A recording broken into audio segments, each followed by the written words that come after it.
Tonight we walk into Uruk, across a plain where heat has pressed the color from the earth. In the ruins of this ancient city, now called Warka in southern Iraq, excavators uncovered small clay tablets marked with signs older than almost any written voice known to humanity. Many came from the sacred district associated with the goddess of the city. Buried among broken bricks and discarded debris, scholars working with collections studied by the University of Oxford and the German Archaeological Institute place many of these tablets near 3300 to 3200 before the Common Era. They do not begin with kings, battles, or beautiful prayers. They begin with numbers, grain, vessels, and labor. And so, the mystery arrives softly. Was literature born in a city that first learned to count bread? So, before you get comfortable, take a moment to like the video and subscribe, but only if you genuinely enjoy what I do here. And as the night settles around you, perhaps tell us where you are listening from and what your local time is. There is something comforting in knowing that other quiet rooms, far apart, are entering this dust together. You stand at the edge of a vanished city, where the horizon trembles beneath pale sunlight. The air smells of dry reeds, salt, and baked mud, with a faint trace of water somewhere beyond sight. Under your sandals, the ground is rough with fragments of pottery, each shard warmed by thousands of summers. Nothing moves quickly here. A bird circles above the low mounds, then vanishes into the whiteness of the sky. It is difficult to believe that this silence once contained tens of thousands of lives. Yet Uruk was not merely a cluster of houses beside a river channel. It grew into one of the earliest great cities on earth, with monumental buildings, crowded neighborhoods, workshops, courtyards, and temples rising above flat roofs. People carried baskets through its lanes. Herds arrived from open pasture. Boats drew close through waterways carrying reeds, clay, timber, fish, grain, and unfamiliar faces everywhere.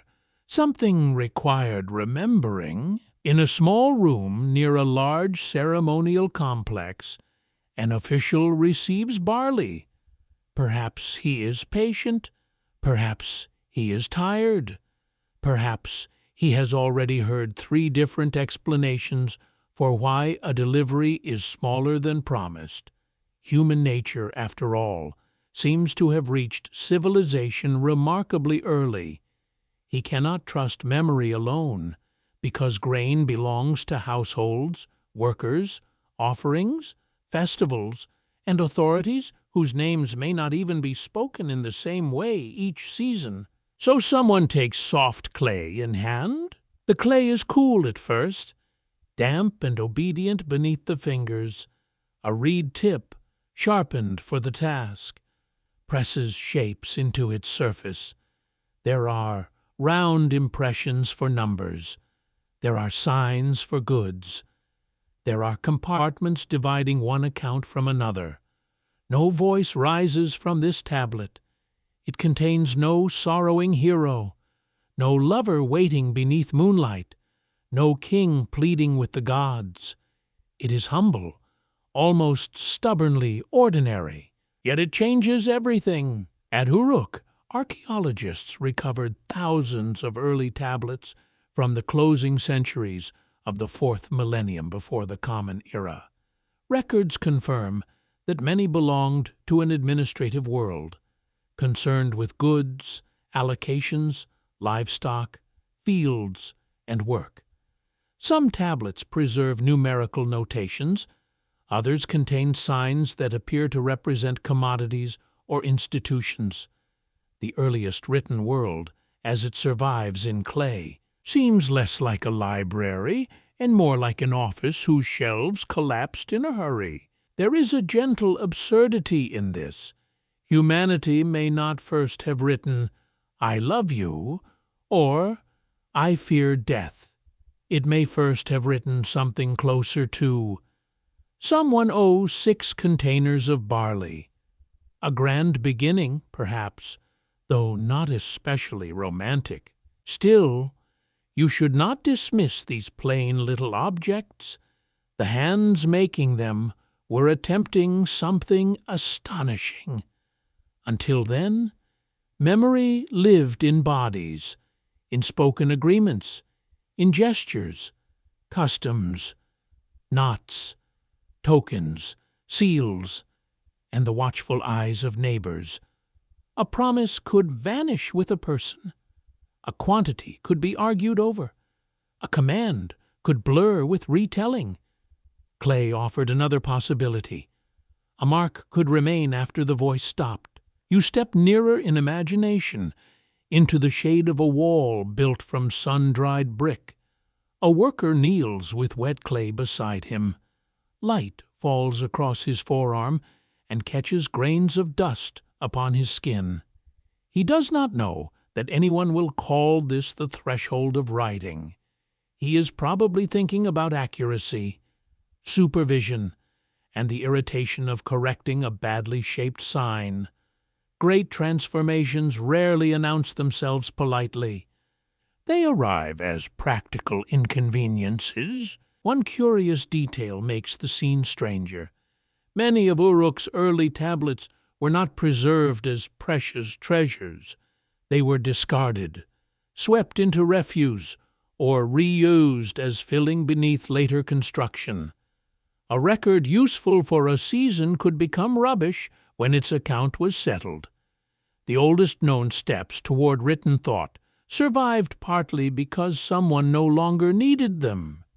History, it seems, often depends upon excellent rubbish disposal. The sacred district where so many tablets appeared adds another layer of quiet unease. Large buildings stood there, decorated with patterned cones pressed into walls, their colored ends making geometric surfaces shimmer under the sun. The district was connected with worship and authority, with offerings gathered, stored, and distributed beneath divine protection. The city's goddess did not merely inhabit prayer. Her presence reached into grain, animals, workers, vessels, and the measured order of urban life. Perhaps writing begins here, because a city becomes too large for ordinary memory. Perhaps it begins because institutions need to see what they possess. Perhaps it begins because sacred power and human administration grow together, each strengthening the other. A temple that gathers offerings must count them. A household receiving rations must be listed. A festival consuming grain must leave some trace, unless everyone agrees never to discuss the missing beer. Oxford scholar Jacob Dahl has described the development of this early system through earlier accounting practices, numerical marks, and signs that eventually become more flexible. Yet an open question remains among specialists. When do marks used for counting truly become writing?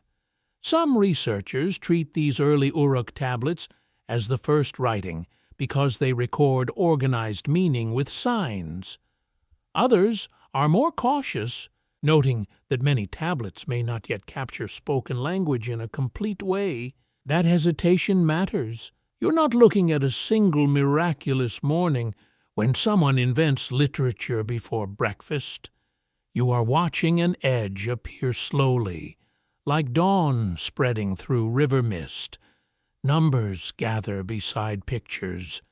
Pictures settle into repeated signs. Signs become recognizable to trained minds. What begins as the control of grain may eventually hold names, hymns, laments, jokes, legal disputes, prayers, and the restless dreams of kings.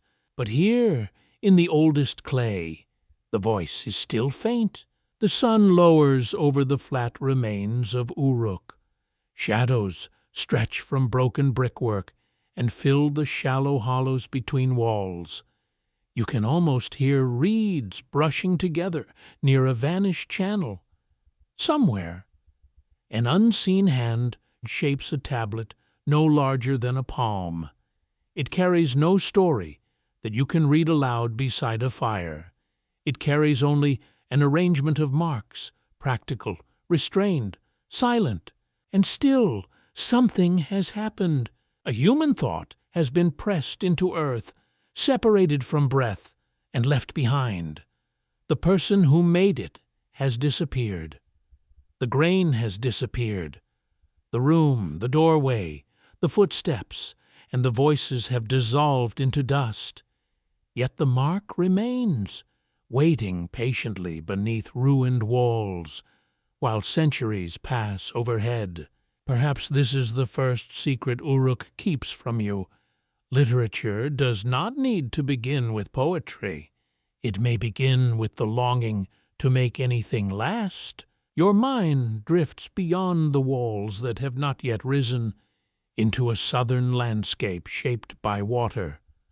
The ground beneath you is not a clean desert floor, empty and waiting for monuments. It is a restless plain of channels, reed beds, shallow lakes, mud islands, and low stretches of soil darkened by seasonal moisture.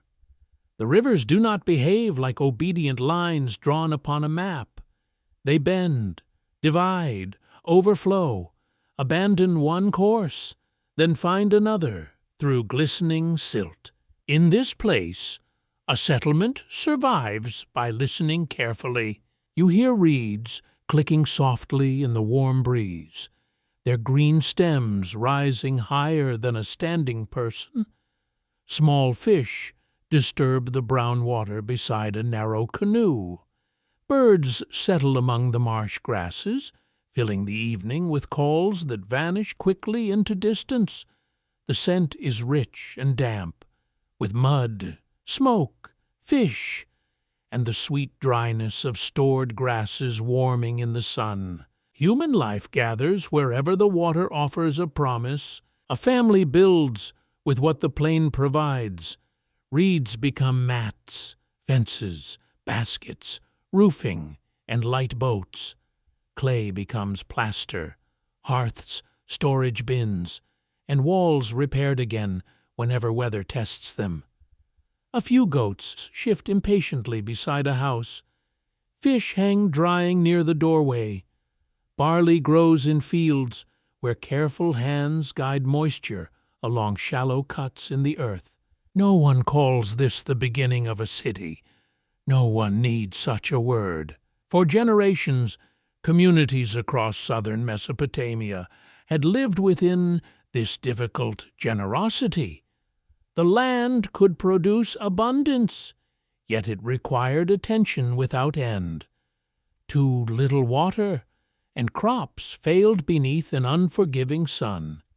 Too much water, and a household might watch fields vanish beneath muddy currents. Silt refreshed the soil, but channels changed direction. Mosquitoes complained endlessly, as though personally offended by human ambition. Long before Uruk became enormous, villages already understood cooperation. A family could harvest its own plot, mend its own baskets, and keep its own animals. Yet a watercourse ignored private pride. Channels needed clearing, banks needed repair, fields needed shared timing. Boats carried goods between neighbors who could not always meet on dry ground. This is one of the quiet foundations beneath urban life. Not the throne, not the palace, not even the tablet.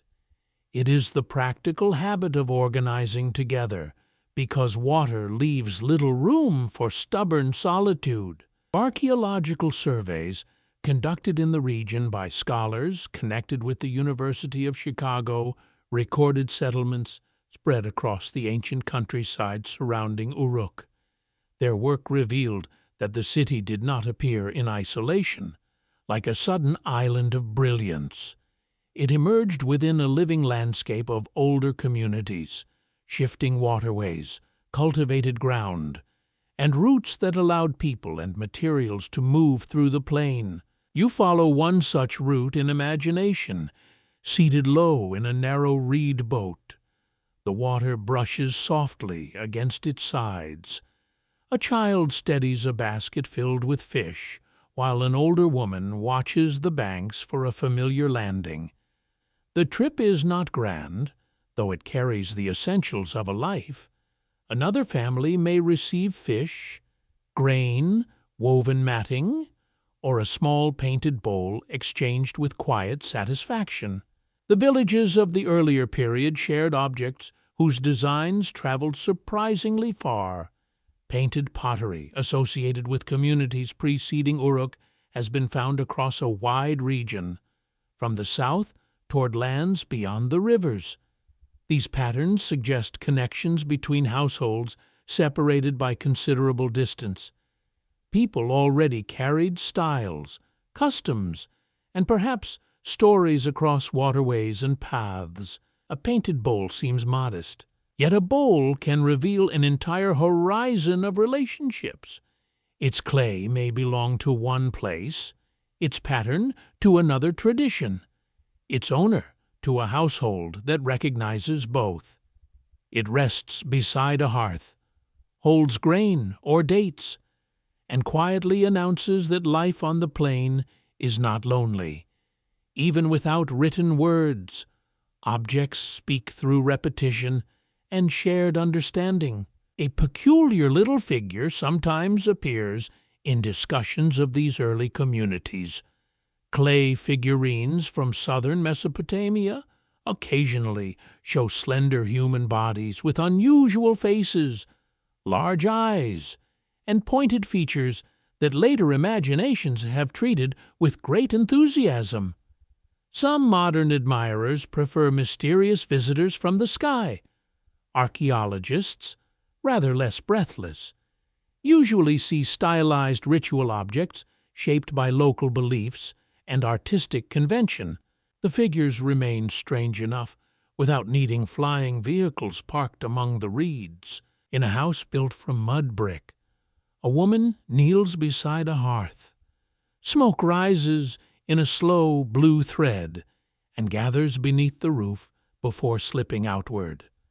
Around her, daily life leaves its honest clutter: woven trays, chipped pots, stone tools, a sleeping child, a bundle of reeds awaiting repair.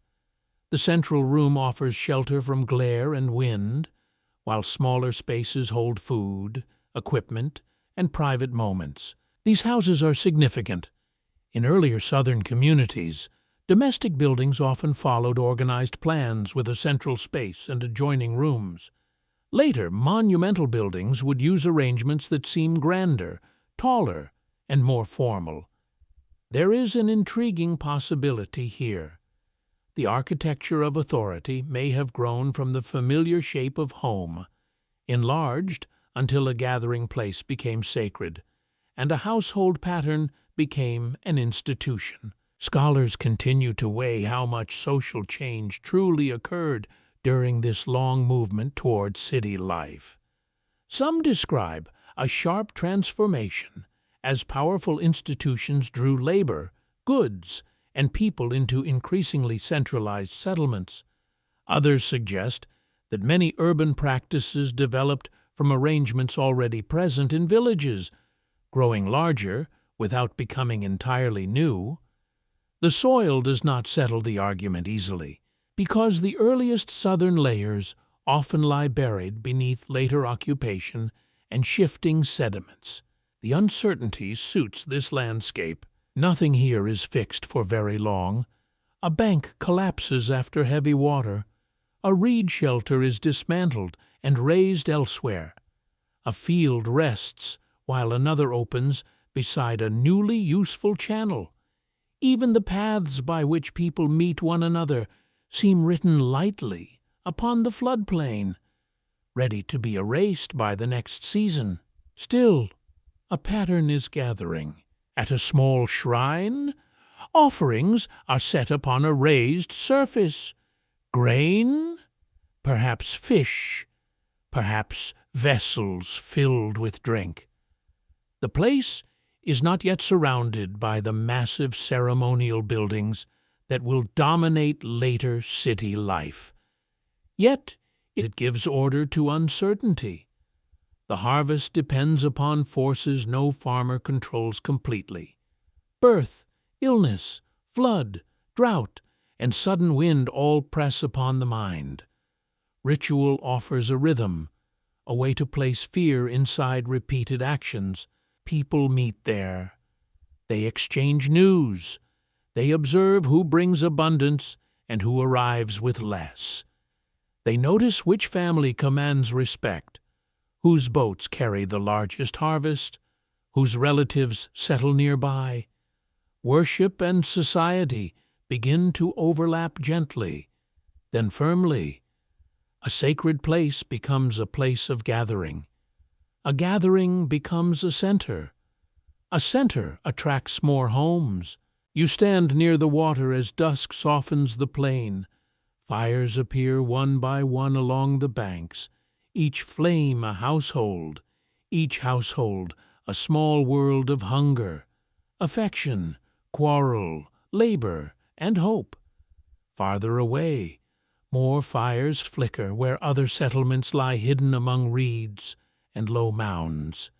Between them move boats, baskets, animals, marriage ties, obligations, gossip, and prayers. The great city is not visible yet. What is visible is need. The need to guide water, the need to store grain, the need to honor powers believed to dwell within the changing world, the need to meet strangers, trust neighbors, and organize work beyond one doorway. From these quiet pressures, the plain begins to pull human lives closer together. Water laps against the muddy shore. Night insects thrum beneath the stars. Somewhere hands press wet reeds into a wall that will stand for a season, perhaps several. It is a fragile beginning, almost too ordinary to notice. Yet the oldest foundations are often made this way, not from stone, but from repeated acts of survival. For a moment it feels as though the plain itself has begun to rise. Low houses gather close together, their sun-dried bricks glowing honey-colored beneath the morning light. Paths once open to wind now narrow into busy lanes. Roofs press near roofs, walls throw strips of shade across packed earth, where sandals scrape, baskets sway, and children learn the dangerous art of appearing precisely where loaded animals are trying to pass. The sound is no longer scattered. You hear wooden sledges grinding over dry ground. You hear mallets striking clay molds, potters turning vessels, reed cutters arguing about bundles, and traders calling for space near crowded entrances. Goats object to everything. Donkeys object with greater confidence. Somewhere, bread is being lifted from a hot oven, and its warm scent mingles with dung, river mud, fish oil, sweat, and smoke. This is what a city feels like while it is learning its own weight. Uruk expands across the southern plain until no village arrangement can explain its scale. According to the Metropolitan Museum of Art, by about 3200 before the Common Era, it had become the largest settlement in southern Mesopotamia, and perhaps anywhere in the world known to its people. Cambridge scholar Hans Nissen estimated that, around this period, its occupied area stretched across at least 2.5 square kilometers, with a population possibly reaching 50,000. Numbers like these sound dry when spoken gently in a quiet room. On the ground, They mean something intimate and overwhelming. They mean strangers passing your doorway every day. They mean voices whose families you do not know. They mean smoke from hundreds of kitchens settling in the evening air. They mean that your city contains more faces than memory can comfortably hold. At the center of this swelling settlement, buildings grow unlike ordinary homes. Their walls are thicker, their plans more deliberate, their entrances shaped to impress and guide movement. Workers carry mud brick by the thousands, passing them hand to hand beneath a sun that gives nothing freely. Wooden beams arrive from distant places where trees grow tall enough to be useful. Limestone must travel across country that offers no simple road. No household builds like this alone. You climb, in imagination, toward a high platform overlooking the plain. The ramp beneath your feet is broad and hard-packed. Heat rises through your sandals. Above you stands a pale temple building, raised higher than the roofs surrounding it, its clean outer surface catching the fierce brightness. Scholars associate this elevated sanctuary with the sky god honored in one of Uruk's great sacred districts. From the flat plain, it would have appeared almost weightless against the open sky, although its construction demanded heavy labor indeed. From such a height, the city rearranges itself beneath your gaze. Houses cluster in thick patches. Open courtyards collect people and goods. Smoke drifts upward from workshops. Beyond the occupied ground, cultivated fields spread toward gleaming channels. Boats approach with cargo, their movement slow and deliberate, like insects carrying fragments of a larger design. It is beautiful and slightly unsettling. A village allows you to understand its shape. A city exceeds that comfort. Somewhere in its lanes, people are making decisions about quantities of food, access to storage, ceremonial duties, and the labor of families they may never personally visit. Buildings do more than shelter bodies. They announce who may enter, who must wait, who gives orders, and which powers are believed to stand behind them. Within the great ceremonial district, some walls glitter with patterned decoration. Small clay cones, painted in dark, light, and reddish colors, are pressed into plastered surfaces to create geometric designs.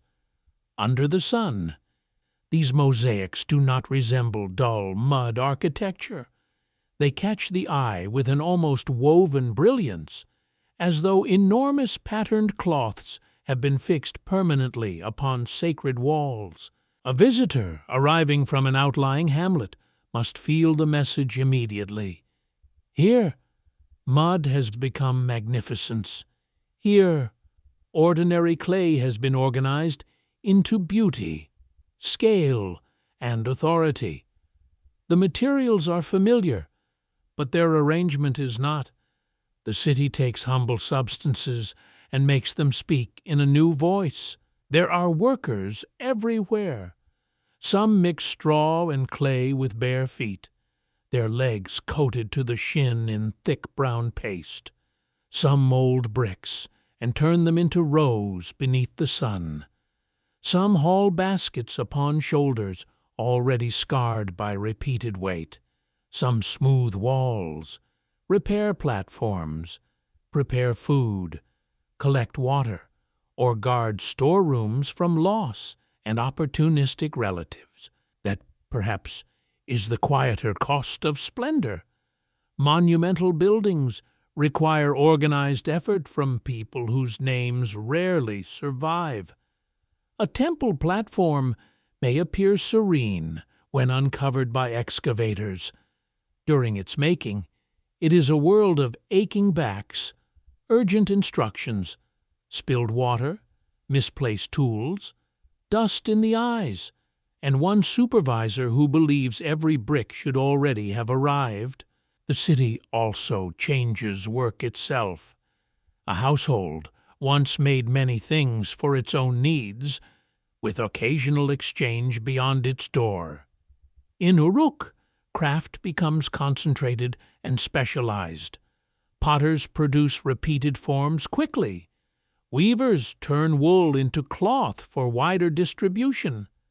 Metalworkers handle rare materials brought from distant regions.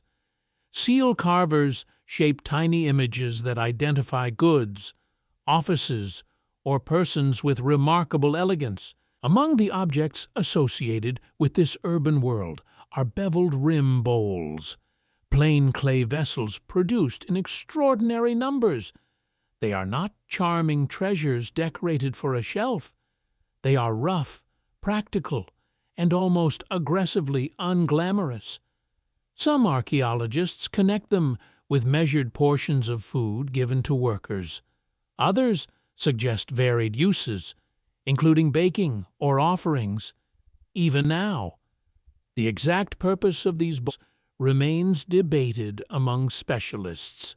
Their very plainness makes them fascinating. Imagine thousands of similar bowls stacked, carried, filled, emptied, cracked, and thrown aside.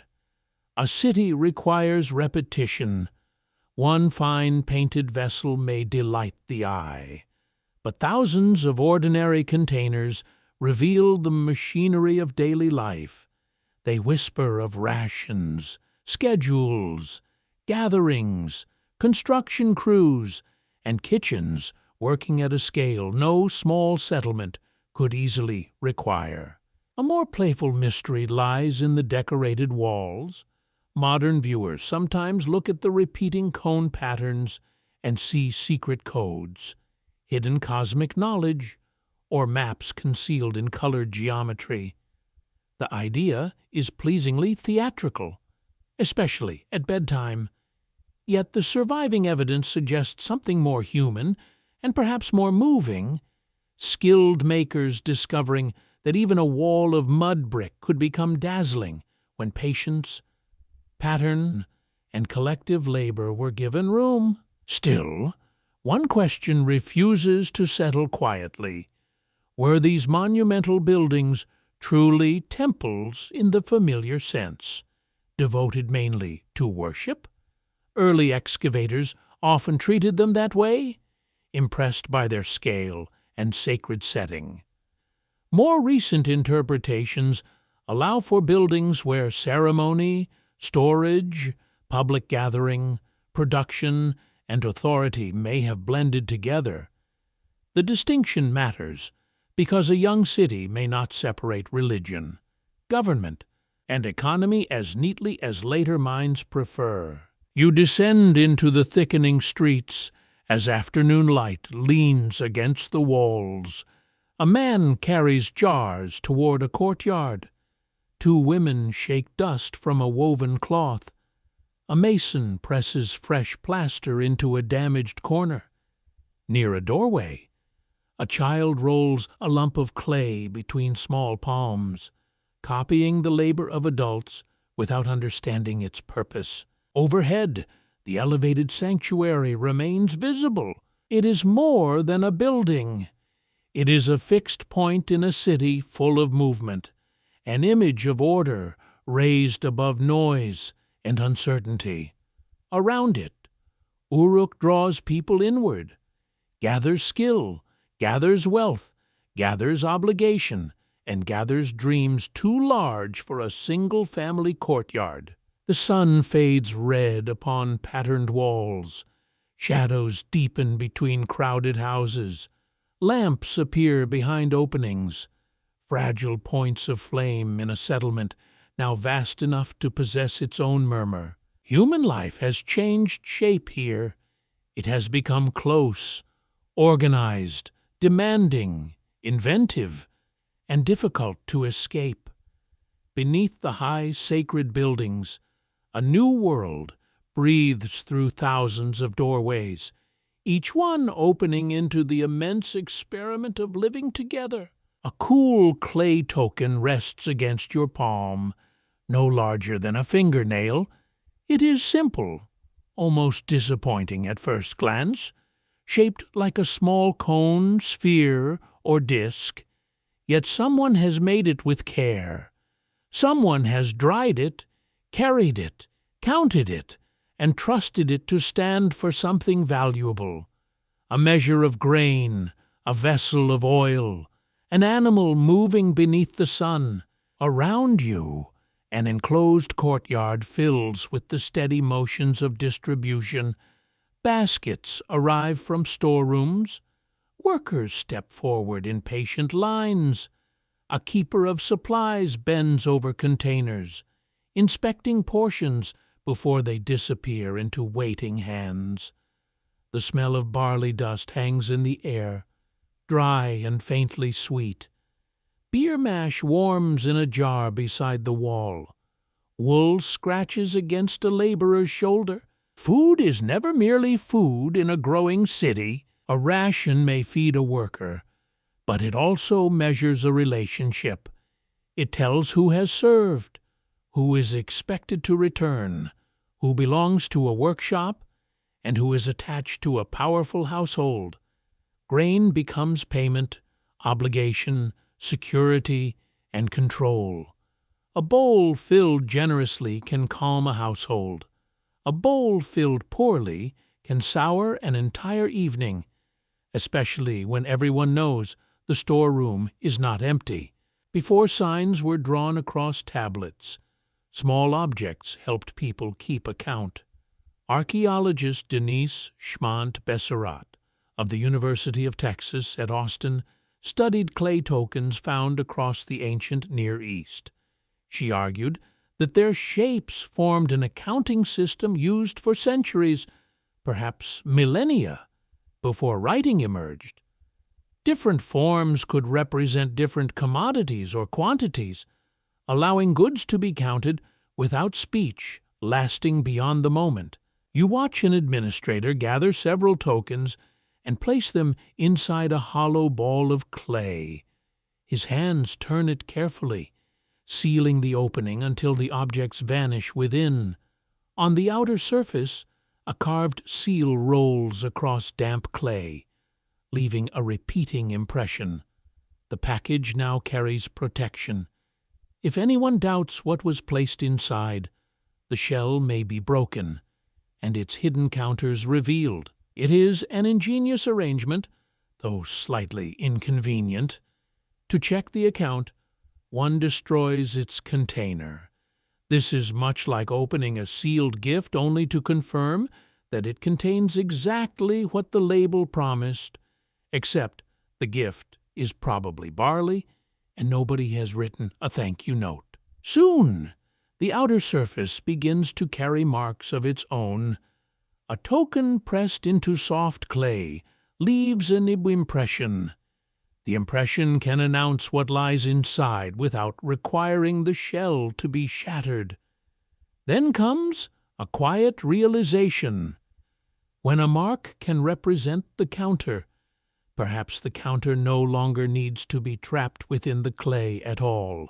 The container flattens. Before you lies a tablet. Jacob Dahl, a scholar at the University of Oxford, has traced this gradual development through tokens, sealed clay containers, numerical tablets, and increasingly complex written records. The earliest stages are not filled with sentences. They carry systems of quantity, adjusted according to the goods being measured. Grain is not always counted like animals. Containers are not always recorded like land. Even number itself wears different clothing, depending upon what enters the account. That small detail feels curiously familiar. A baker counts loaves differently from flour. A shepherd thinks differently about sheep than wool. A household measures drink differently from fields. The people of Uruk do not simply discover numbers floating above daily life. They shape measurement around objects touched, consumed, stored, exchanged, and occasionally misplaced by someone insisting it was never his responsibility. Near a storeroom doorway, a cylinder seal rests beside wet clay. It is a tiny carved stone, pierced through its length, small enough to turn upon a pin or cord. Rolled across a ceiling, it leaves a continuous scene: animals, vessels, human figures, processions, perhaps activities linked with production and offering. A container fastened with clay and marked by such a seal has been closed under a particular authority. You run your imagined fingers near the impression, careful not to disturb it. The design is delicate, yet its meaning is firm. This jar has been inspected. This door has been secured. These goods have passed through recognized hands. In a city where strangers increasingly depend upon distant decisions, trust begins to require visible evidence. The University of Chicago's Institute for the Study of Ancient Cultures preserves and publishes research on these early administrative practices. Its scholars have shown how seals, tablets, and mass-produced vessels illuminate the institutions managing labor and supplies. Thousands of plain bowls appear in Uruk period sites, many with sloping sides and rough rims. One influential interpretation proposes that they held measured food portions, perhaps bread or grain rations for workers serving large organizations. Imagine the daily scene. A queue advances beneath white heat. A worker receives a portion in a plain bowl. He carries it away with dust upon his feet and plaster drying on his hands. His portion contains calories, certainly, yet it may also contain the schedule of his labor, the claim of an institution upon his muscles, and the promise that another portion waits only if expectations are met. The bowls possess an almost comic fame among archaeologists. They are so common, so stubbornly ugly, and so strongly associated with early city life that they resemble the disposable meal containers of their age. Nothing announces civilization quite like standardized serving ware and an administrative appetite for orderly portions. Yet scholars remain cautious. The purpose of these bowls is still contested. Some researchers connect them strongly with ration distribution, especially among organized work groups. Others observe that they might have served several functions, including baking, offerings, or food preparation. A bowl cannot speak clearly about the hands that held it, however confidently modern minds would like it to do so. The same caution surrounds the tokens. The sequence from counter to sealed container, from impression to tablet, is persuasive and elegant. Still, specialists discuss whether every token shape corresponded directly to a later written sign, and whether the development unfolded identically across different communities. Human invention rarely travels in one neat line. People borrow, adjust, forget, rediscover, and improvise whenever administration becomes too tiresome for memory alone. Beside you, a scribe bends over a fresh tablet. It is still mostly a document of quantities. His reed presses circles, wedges, and divided fields into the damp surface. Nearby, grain moves from a jar into a basket. A seal is rolled over a lump of clay, fastening a door. Workers leave carrying portions beneath the evening light. No poem is spoken in this courtyard. No hero faces monsters. No grieving voice calls through the centuries.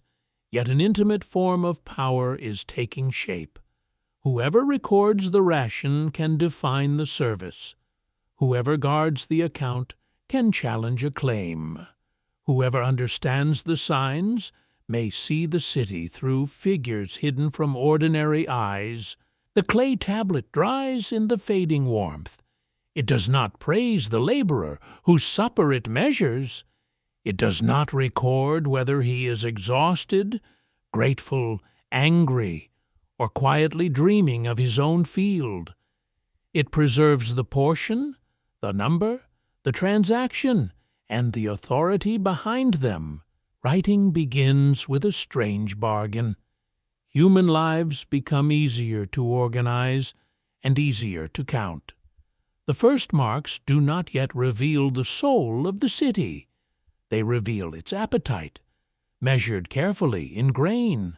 The reed stylus turns slowly between trained fingers, its cut edge catching a thin glimmer of lamplight. Soft clay lies ready upon a low board, smooth enough to receive a thought, fragile enough to punish hesitation. Outside, evening settles over Uruk in layers of warm dust and cooking smoke. Inside, the room is quiet, except for the gentle tapping of marks pressed carefully into damp earth. A vessel can be drawn, a head can be suggested, a stalk of grain can be reduced to a shape. At first, the signs seem almost friendly. You can imagine recognizing a fish by its narrow body, or a jar by its rounded outline, a hand, an animal head, a plant, a woven container. Each carries a faint resemblance to something seen in ordinary daylight. The marks appear to point toward objects in the world, as though clay has become a small window through which familiar things may be glimpsed. Yet the window quickly becomes difficult to look through. The scribe does not draw for pleasure, and he does not draw as a child might trace a bird in dust. He works quickly, among people who must recognize signs in much the same way. A detailed picture takes effort. A repeated picture, made hundreds of times, begins to lose what is unnecessary. Curves grow simpler, shapes turn sideways, lines become compressed, sharpened, pressed rather than sketched. A fish no longer needs to look beautifully alive, it only needs to be understood. This is one of the quiet miracles hidden within the tablets of Uruk. Their signs show human beings learning to separate meaning from likeness. The mark does not have to resemble a sheep perfectly if trained eyes agree that it stands for sheep. The mark does not have to capture a jar's smooth clay body if it summons the correct vessel within the mind. Appearance gives way to recognition. The Metropolitan Museum of Art describes these early signs as pictographs used for managing goods and workers' portions, becoming the ancestors of later wedge-shaped writing. Thousands of such texts are known from the wider world associated with Uruk. Taken together, they reveal not one playful experiment, but a disciplined practice repeated through storerooms, workshops, offices, and sacred precincts. You lean closer to the tablet. Its surface is divided into fields, small contained spaces where signs sit beside numerical impressions. To an untrained eye, the page resembles a puzzle left unfinished by someone exceptionally patient. To the person who made it, the arrangement has order. The position of a sign matters. The number beside it matters. The direction of the tablet matters. A trained reader does not merely see shapes. He follows a structure of thought. This skill changes the atmosphere of the room. Most people can lift grain, twist rope, guide animals, shape brick, or row through narrow channels. Far fewer can enter this new forest of marks and leave with meaning intact. The signs make knowledge portable, yet they also make certain knowledge difficult to reach without instruction.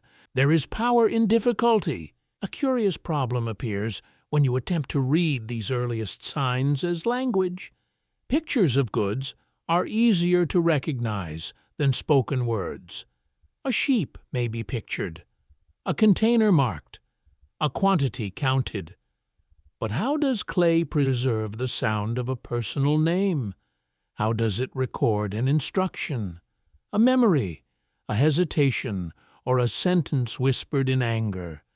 The earliest tablets keep their answer guarded. Jacob Dahl of the University of Oxford has emphasized that many early texts remain resistant to full reading as continuous spoken language. Some signs may identify commodities, institutions, or categories without preserving an ordinary sentence. Secure evidence for signs used clearly for their sound becomes stronger in texts from a later age. The first written marks in Uruk may therefore stand at a threshold, meaningful and organized, yet not fully able to echo speech. That threshold feels wonderfully strange. You are watching people preserve information without necessarily preserving voices. They can fix quantities upon clay. They can recognize categories. They can arrange signs into a record that makes sense within their trained world. Yet the rhythm of a conversation, the exact words of a mother, the complaint of an exhausted builder, and the teasing laughter near a beer jar still disappear into air. Writing has opened its eyes, but it has not learned every human sound. Near the wall, a young learner presses a sign badly. The shape sprawls too broadly and touches another mark. An older hand smooths the mistake away with a thumb, leaving a faint scar in the clay.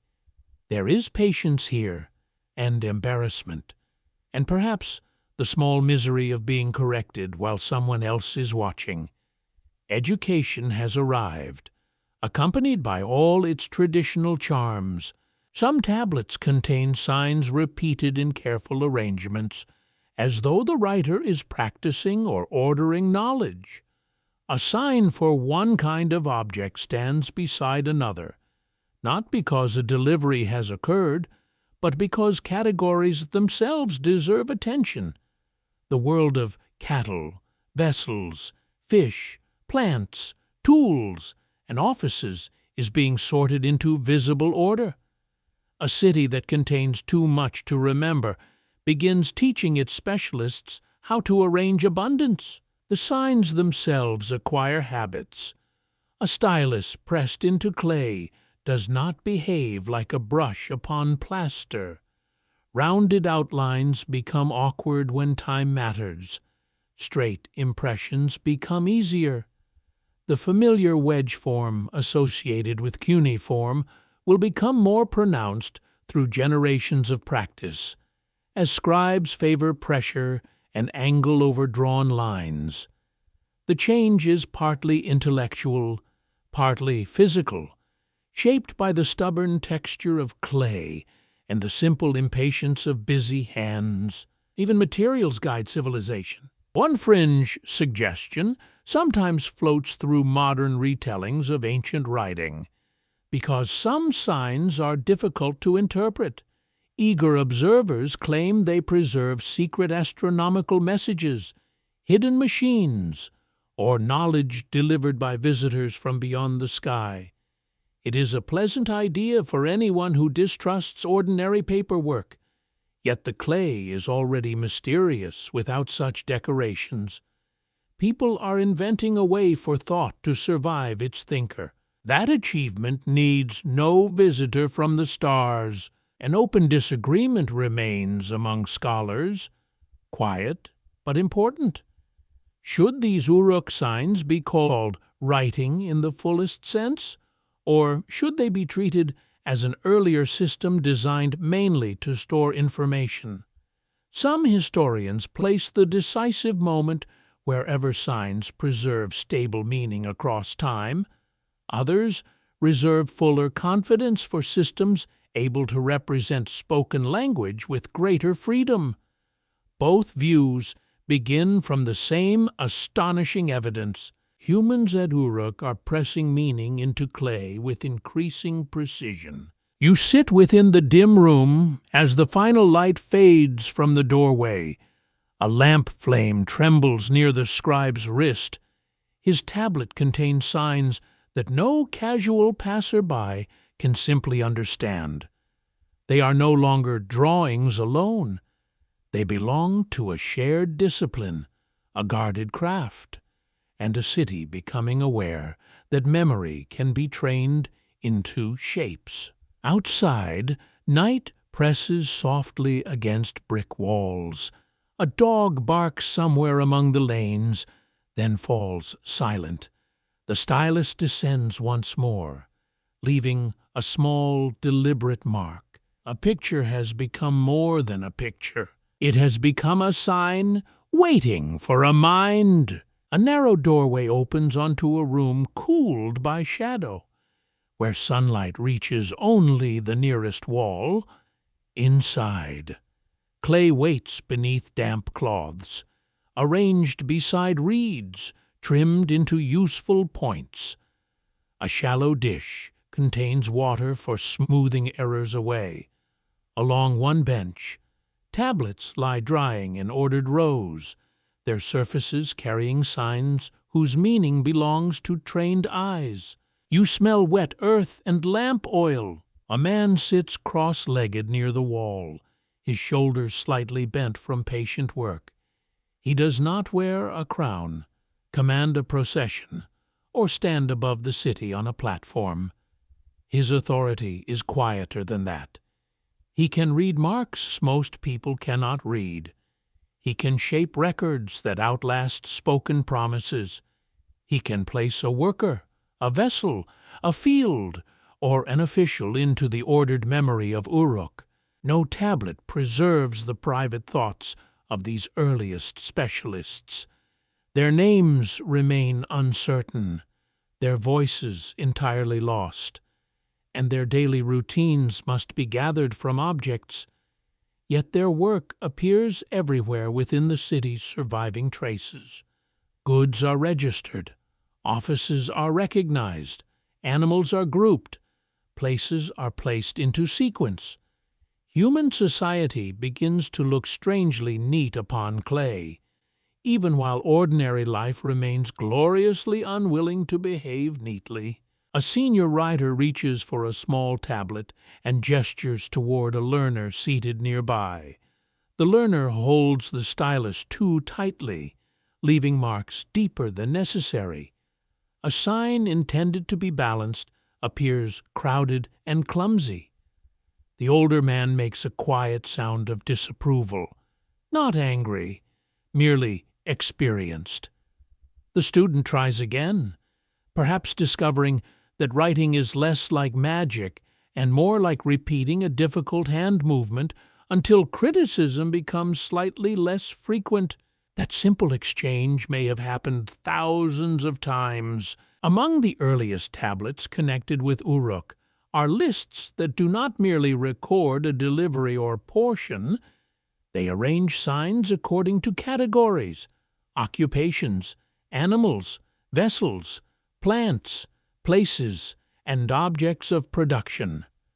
One especially famous group is often called the List of Professions, an ordered sequence of social titles and offices.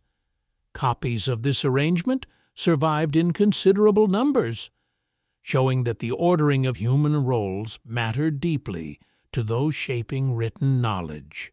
The University of Oxford scholar Jacob Dahl has observed that lexical lists become far more common during the mature stages of Uruk's early writing.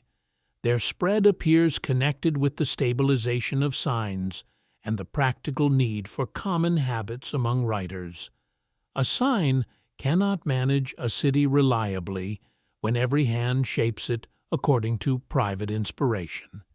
Even the most creative administrator eventually discovers the value of agreed spelling.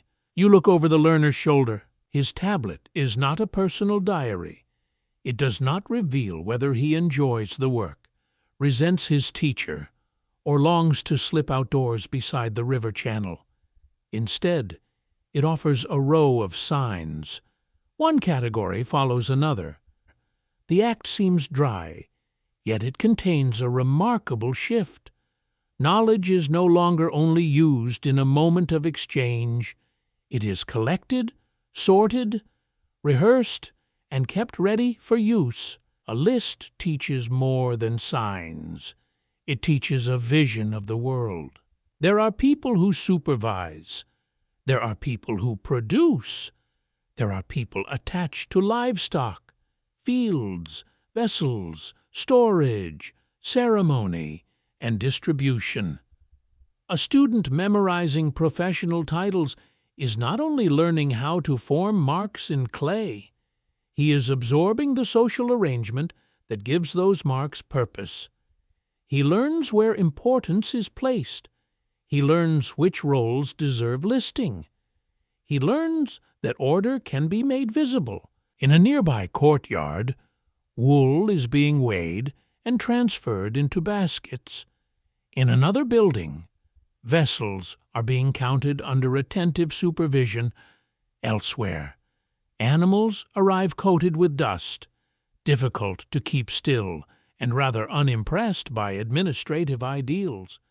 Each task sends information toward someone capable of receiving it in signs. The writer does not need to stand within every workshop. The tablet carries the workshop toward him. Such work creates distance. A family may know the person who receives its grain. A laborer may know the overseer who calls his group into place. Yet somewhere beyond these encounters, records gather into larger accounts, where human effort appears as quantities and categories. The specialist seated in shadow can understand patterns invisible to those working in glare. He may know how much wool has arrived, how many portions have left storage, and which office has claimed more than expected. He becomes indispensable and perhaps slightly feared. Later Mesopotamian tradition would treat scribal learning with great seriousness, involving copying, correction, lists, and demanding discipline. For Uruk's earliest period, the evidence is more delicate. Tablets show repeated signs and organized lists, strongly suggesting instruction and shared training. Yet scholars continue to debate exactly where that training occurred.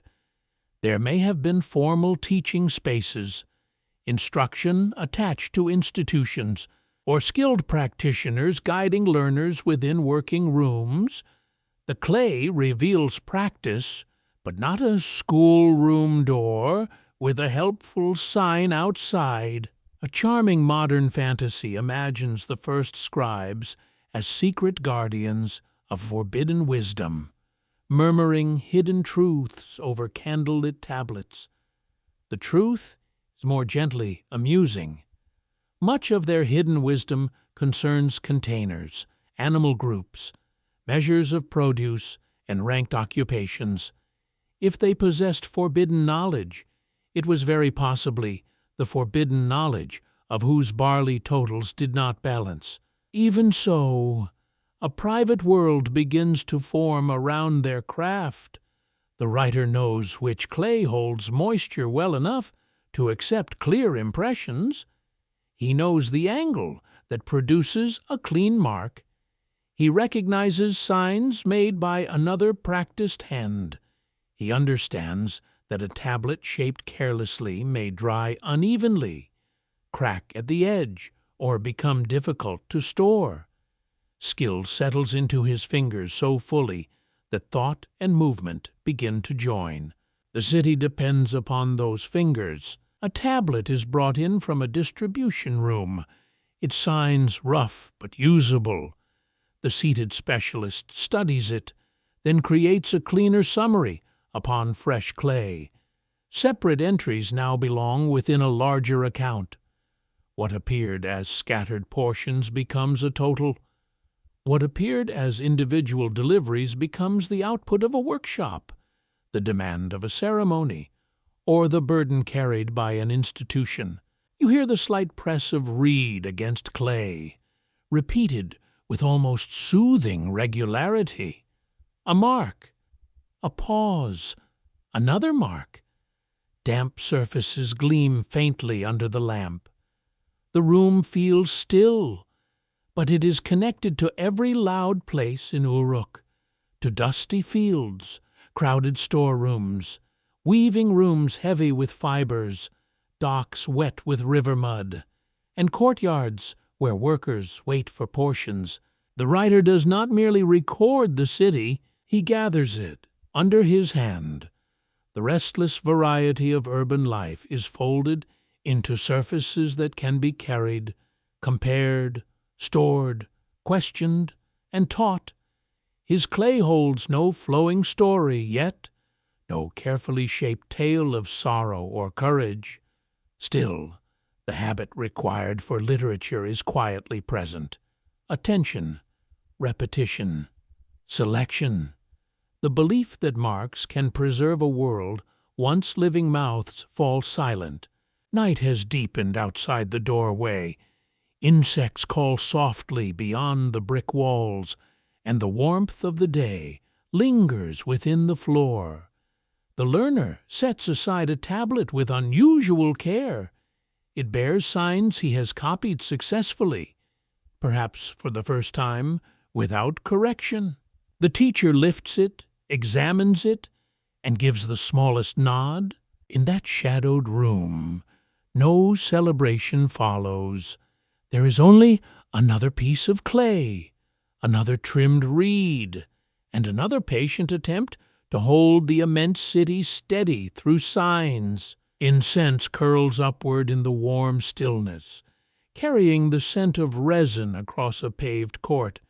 Your feet move slowly over packed earth, where the shadows of reed standards tremble against pale walls.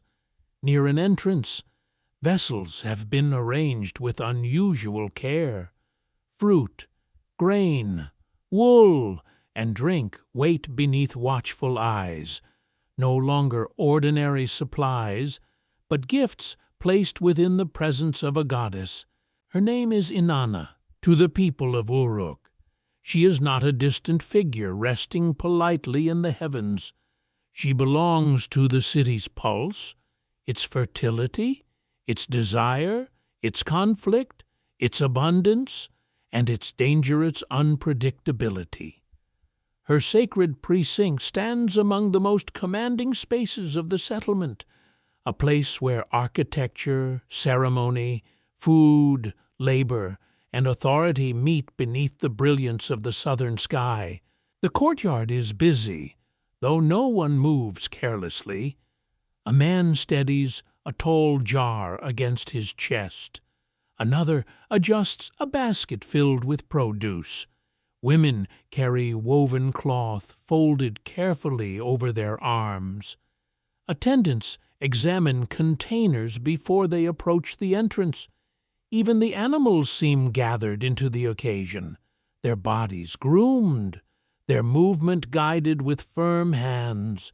A festival is an act of devotion, certainly. It is also an impressive exercise in organization. The goddess cannot be honored with invisible grain, misplaced beer, or sheep wandering merrily through an alley because someone forgot to secure a gate. Offerings must be gathered, protected, arranged, presented, and perhaps redistributed among those serving her household. Sacred ceremony draws the wealth of the city into motion, and every movement leaves questions of quantity, ownership, duty, and trust. Within Uruk's ceremonial district, excavators found one of the most extraordinary objects from early Mesopotamia. Carved from pale stone and standing nearly the height of a small child, the Uruk vase carries a procession arranged in bands rising around its surface. Scholars associated with the University of Pennsylvania and the University of Chicago have examined its imagery as an early visual account of abundance flowing toward the sacred center. At its lowest level, Water supports growing plants. Above them, domesticated animals walk in measured order. Higher still, unclothed men carry baskets and vessels filled with offerings. At the uppermost scene, a figure approaches, a richly appointed female presence standing near symbols closely associated with Inanna. The whole design seems to breathe upward, from wet soil to cultivated life, from animals to human labor, from gathered wealth to sacred reception. You can almost feel the vase turning beneath your hands.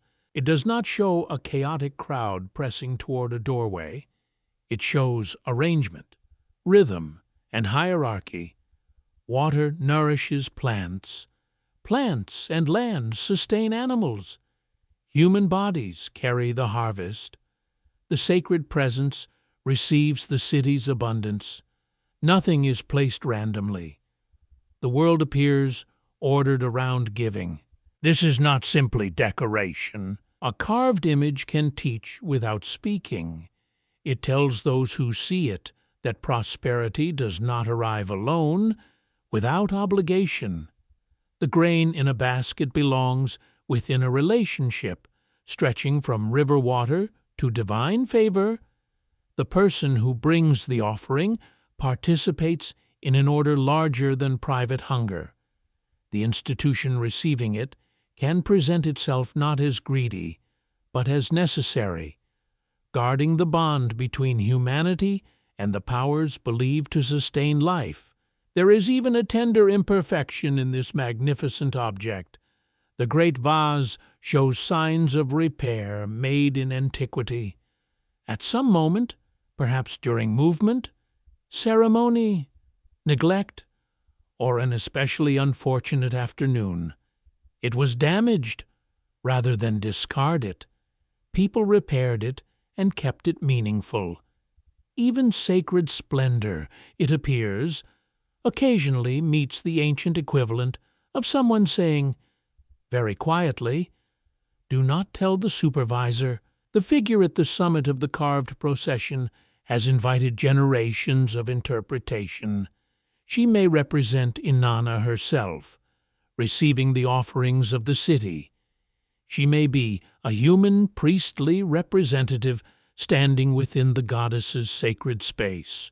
Her identity rests within a deliberate ambiguity, surrounded by symbols that connect her firmly to divine authority, while her human scale leaves room for caution. Holly Pittman of the University of Pennsylvania has discussed early Uruk imagery as part of a new visual language of power and organized abundance. In this world, signs do not live only upon tablets. They appear upon seals, vessels, walls, standards, and ceremonial objects. A reed bundle beside a female figure can identify the sphere of Inanna without a written explanation. An image becomes recognizable through repetition, much as a written sign does. You enter a storeroom close to the ceremonial court. The light is softer here, broken by stacked jars and woven containers. Some vessels contain grain gathered from fields beyond the city. Some hold oil, fruit, or drink. Ceilings protect doors and jars, while officials monitor movement between storage and presentation. The sacred household is not merely a place of reverence. It is a living network of people, materials, routines, privileges, and responsibilities. A goddess may receive praise and song, but her earthly residence requires shelves. Within such spaces, record-keeping gains an aura beyond simple convenience.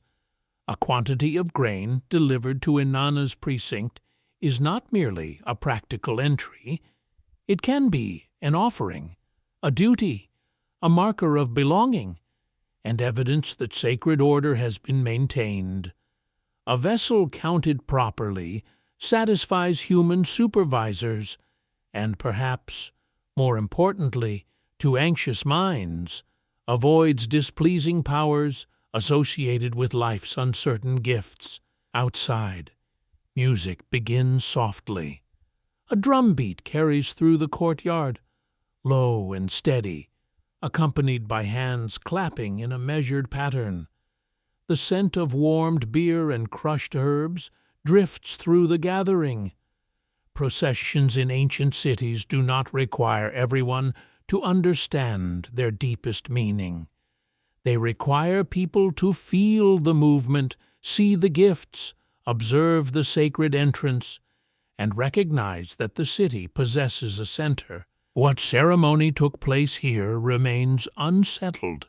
Some scholars have connected the Uruk vase with a ritual union between a ruler and the goddess, a ceremony intended to ensure prosperity.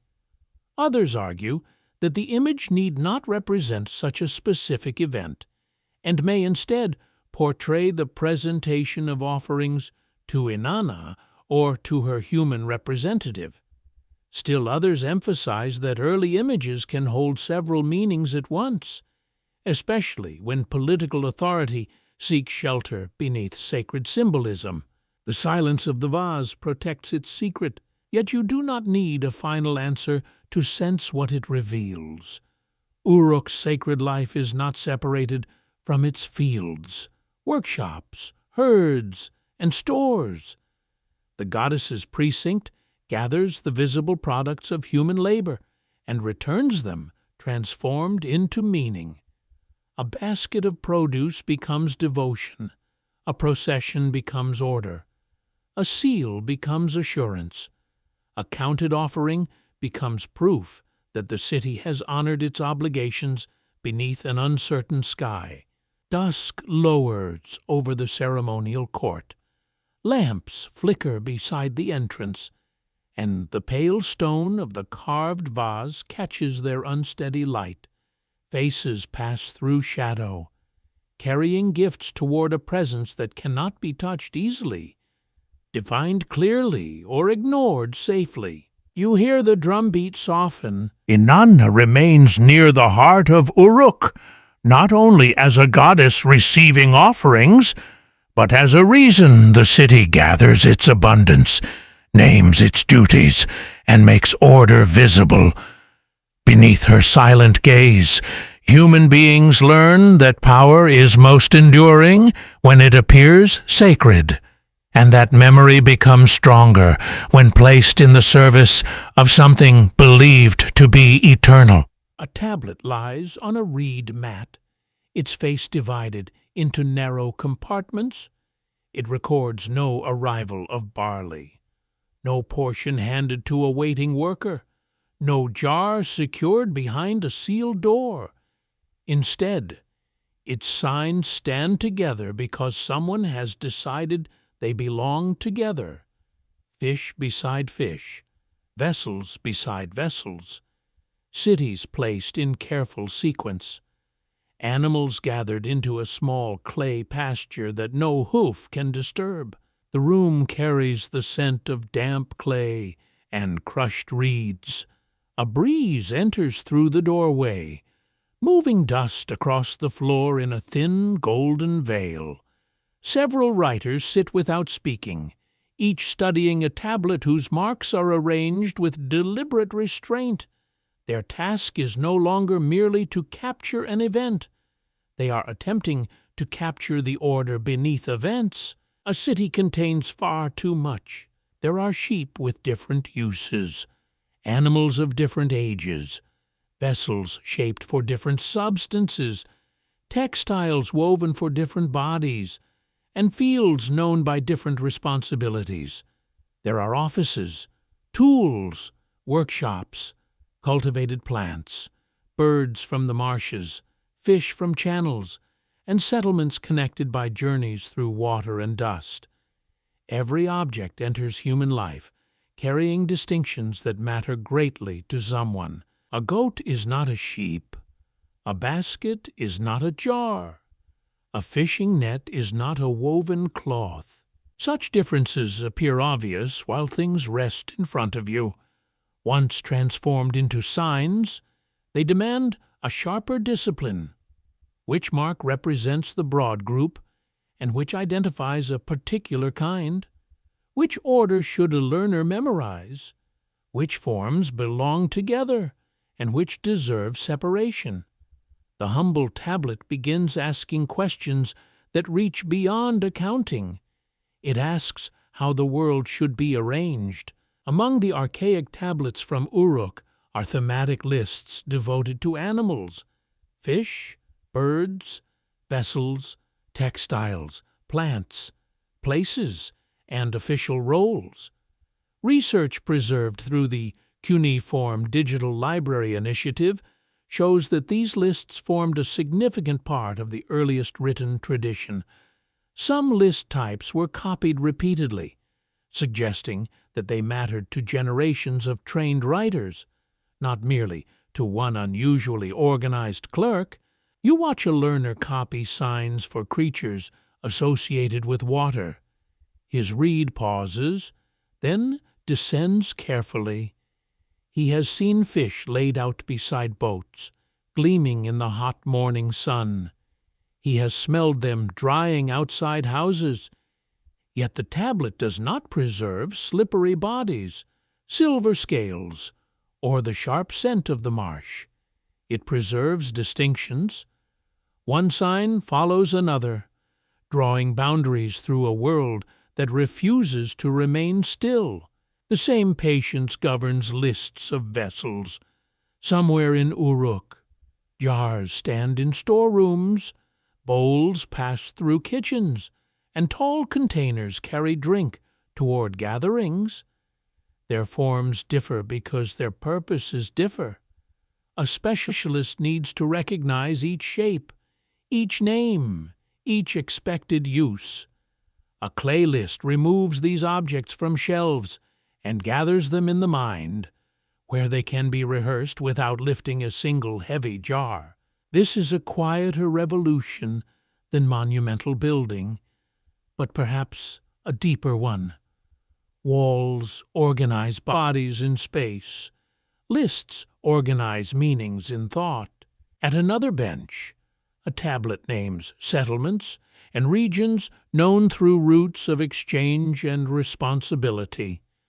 The signs do not provide a painted map with blue channels and neatly labeled roads. They offer a sequence of places, each represented by marks and remembered through trained repetition. A learner reciting such an arrangement begins to understand that Uruk is connected to landscapes beyond its horizon. The city's world stretches outward. Boats carry goods through river channels. Caravans move where dry ground permits. Stone arrives from lands that possess it naturally. Timber reaches mud brick cities from places blessed with taller trees. Metal, shells, pigments, and other valued materials travel through chains of hands, each journey creating knowledge of distance. A list of places is therefore not merely geographical, it is a record of appetite, reach, and imagination. The University of California at Los Angeles scholar Robert Englund studied these archaic texts in remarkable detail, showing how administrative and lexical documents preserve the developing habits of early writing. He noted that lexical tablets make up a smaller portion of the surviving corpus than economic records, yet they reveal something administration alone cannot show. The writers are not simply recording transactions, they are building traditions of classification. In your ears, the tapping of reeds becomes almost musical.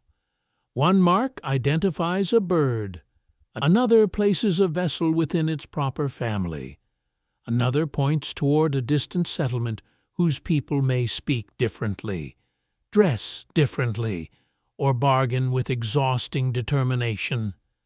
The tablet absorbs each difference without complaint, because clay is wonderfully patient when nobody drops it. There is a faintly comic grandeur to the lists. Humanity develops one of its earliest writing traditions, and immediately begins making catalogues. Apparently, once human beings discover how to preserve thought, one of their strongest impulses is to arrange everything into categories: fish, jars, jobs, cities, animals, garments. The ancient appetite for orderly files seems to be nearly as old as urban life itself. A more curious belief sometimes attaches itself to these tablets. Modern enthusiasts occasionally claim that lists of animals or places encode lost planets, hidden star routes, or knowledge belonging to a vanished advanced people. The theory offers a pleasing shimmer of secrecy, yet the genuine mystery lies closer to earth. A community has begun turning ordinary experience into abstract structure. That achievement is less dazzling than a secret sky map, but far more profound. Still, the purpose of these lists remains open to scholarly discussion. Many researchers see them as teaching tools, created so learners could master signs and absorb approved categories. Others emphasize their administrative value, since reliable records depend upon shared names and recognized distinctions. Some suggest that the lists also express an emerging intellectual ambition, an attempt to place the varied world within ordered sequences. No single function needs to exclude the others. A teaching exercise can also be an instrument of power. The order chosen for professions reveals which roles appear elevated or essential. The separation of animals reveals how herding, sacrifice, and food supply are understood. The sequence of places suggests routes of interest and influence. To classify something is never entirely innocent. The person arranging the tablet decides where an item belongs, what deserves notice, and which distinctions should endure. A young writer studies a list until the signs settle into memory. Outside, the city refuses all neatness. A bird steals grain from a courtyard. A jar slips from careless hands.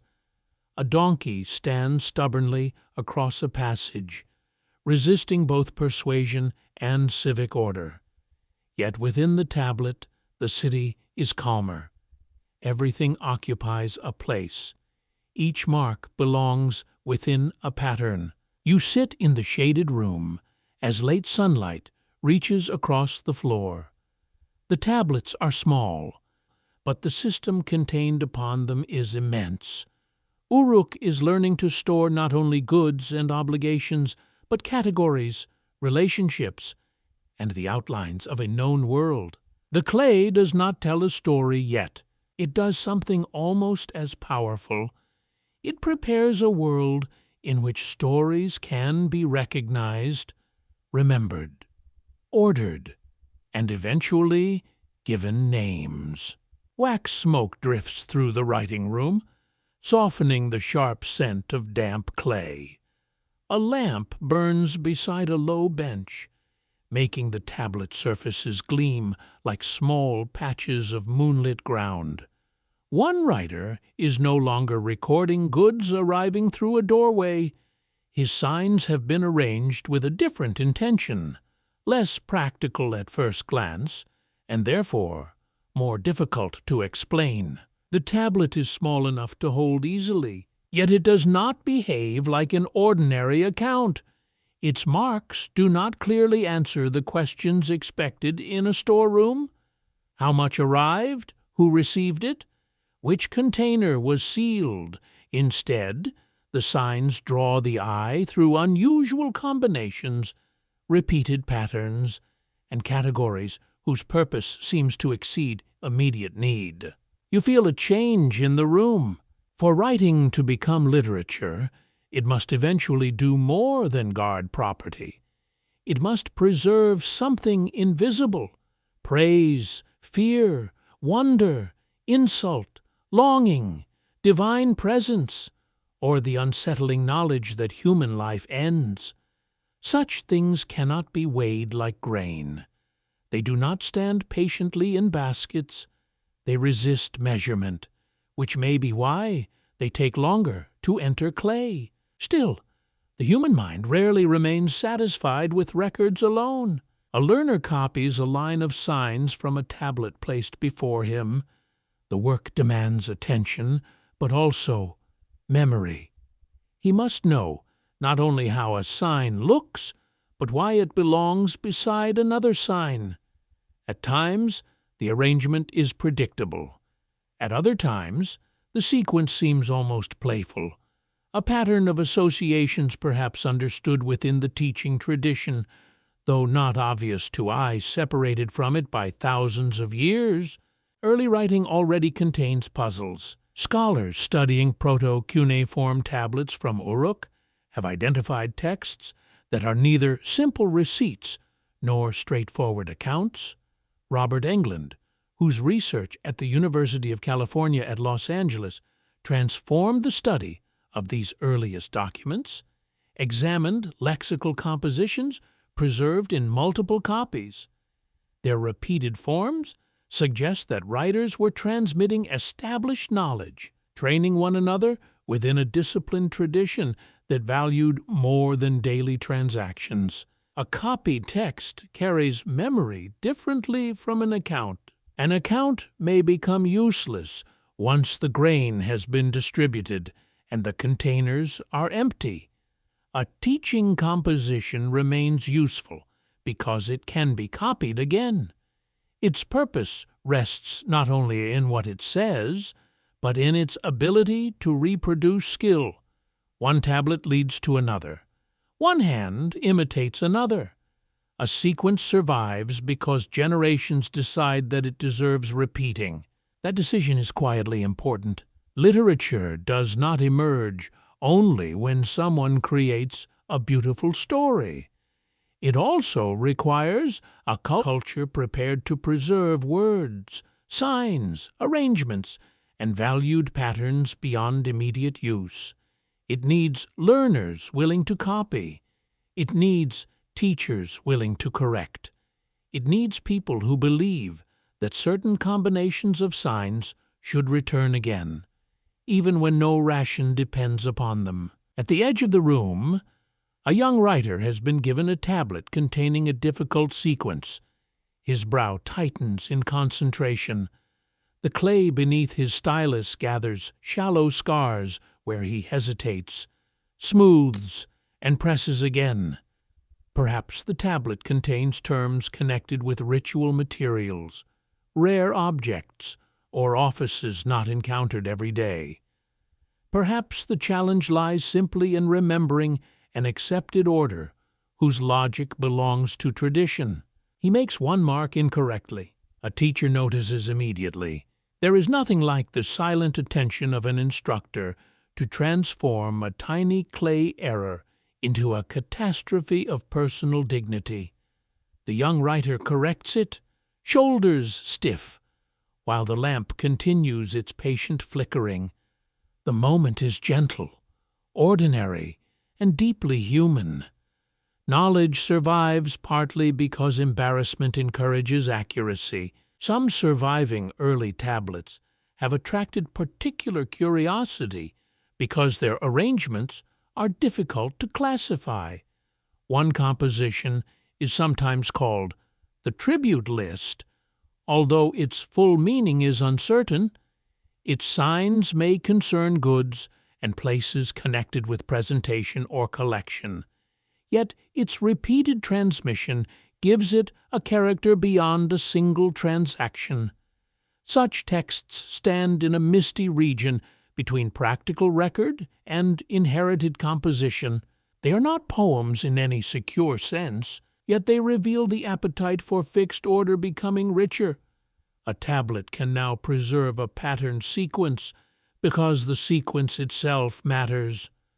The writer is not merely describing a moment in the city. He is participating in a tradition, repeating a structure already recognized by others, perhaps carrying associations no modern reader can fully recover. There is something unsettling in that loss. You can see the marks, you can know their age, you can measure their clay and locate their excavated fragments. Yet the thought that once made their order meaningful may remain beyond reach. A sequence familiar to every trained writer in Uruk can stare silently at modern scholarship, withholding the quiet joke, sacred association, or practical rule that once made it obvious. Not all forgotten meaning is mysterious by intention. Sometimes a culture simply stops explaining itself. Later Mesopotamian cities would preserve hymns, laments, myths, proverbs, praise poems, debates, and compositions shaped for performance and instruction. Tablets from places such as Abu Salabik and Shurupak, many centuries younger than Uruk's earliest written material, provide clearer evidence for literary compositions in written form. Specialists from the University of Chicago have helped publish and interpret such later textual traditions, revealing a world where writing can carry imaginative language with confidence. In Uruk, the evidence remains quieter. This silence has encouraged more unusual suggestions. A few modern enthusiasts look upon obscure sign sequences and imagine lost chants recording encounters with beings from distant stars, or secret chronicles hidden beneath ordinary categories. The suggestion has a certain midnight charm, yet the surviving evidence asks for patience rather than visitors from the heavens. The astonishing possibility is that the ordinary discipline of copying and arranging signs slowly created room for imagination itself. Scholars still disagree about where that room first becomes visible. Some argue that early repeated compositions already represent a literary impulse because they preserve culturally meaningful patterns beyond single administrative events. Others insist that literature requires clearer evidence of narrative, prayer, praise, or poetic language, evidence that belongs securely to later tablets. The argument is not a quarrel over wonder. It is a careful question about what counts as a human voice. You sit beside the drying tablets while the night deepens outside.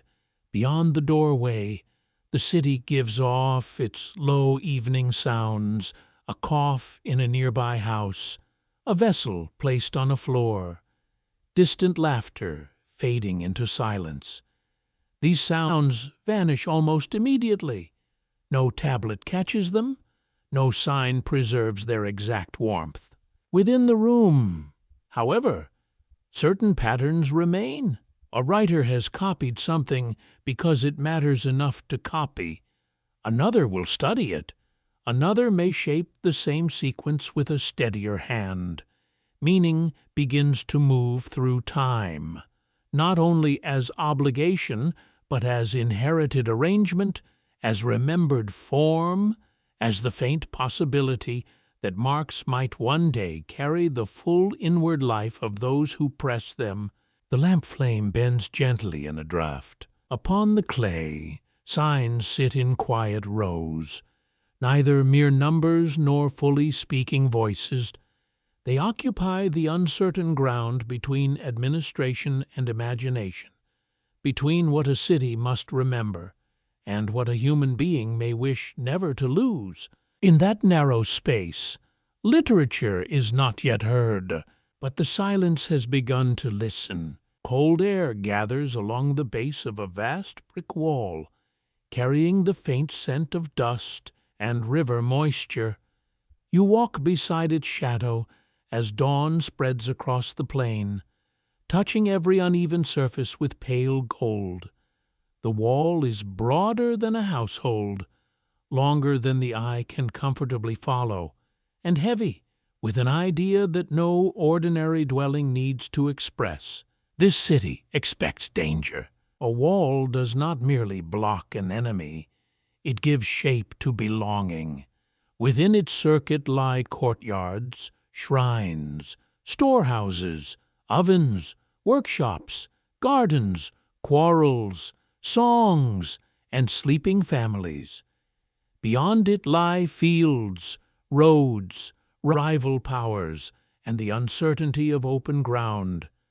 To build such a boundary is to announce that Uruk possesses something worth guarding, and someone worthy of being remembered for guarding it. That someone becomes Gilgamesh, you do not meet him as flesh and blood. No palace servant records the sound of his footsteps. No surviving tablet written during his lifetime sets down his daily orders. Instead, he approaches through tradition, through later copies, through royal lists and poems shaped by scribes who lived long enough from his possible reign for history to gather mist around his name. The Metropolitan Museum of Art describes Gilgamesh as a legendary hero, believed to have been king of Uruk, perhaps around 2700 before the Common Era. The Sumerian king list places him among Uruk's rulers and grants him an impossible reign of 126 years. That number is not a calendar entry one can accept politely.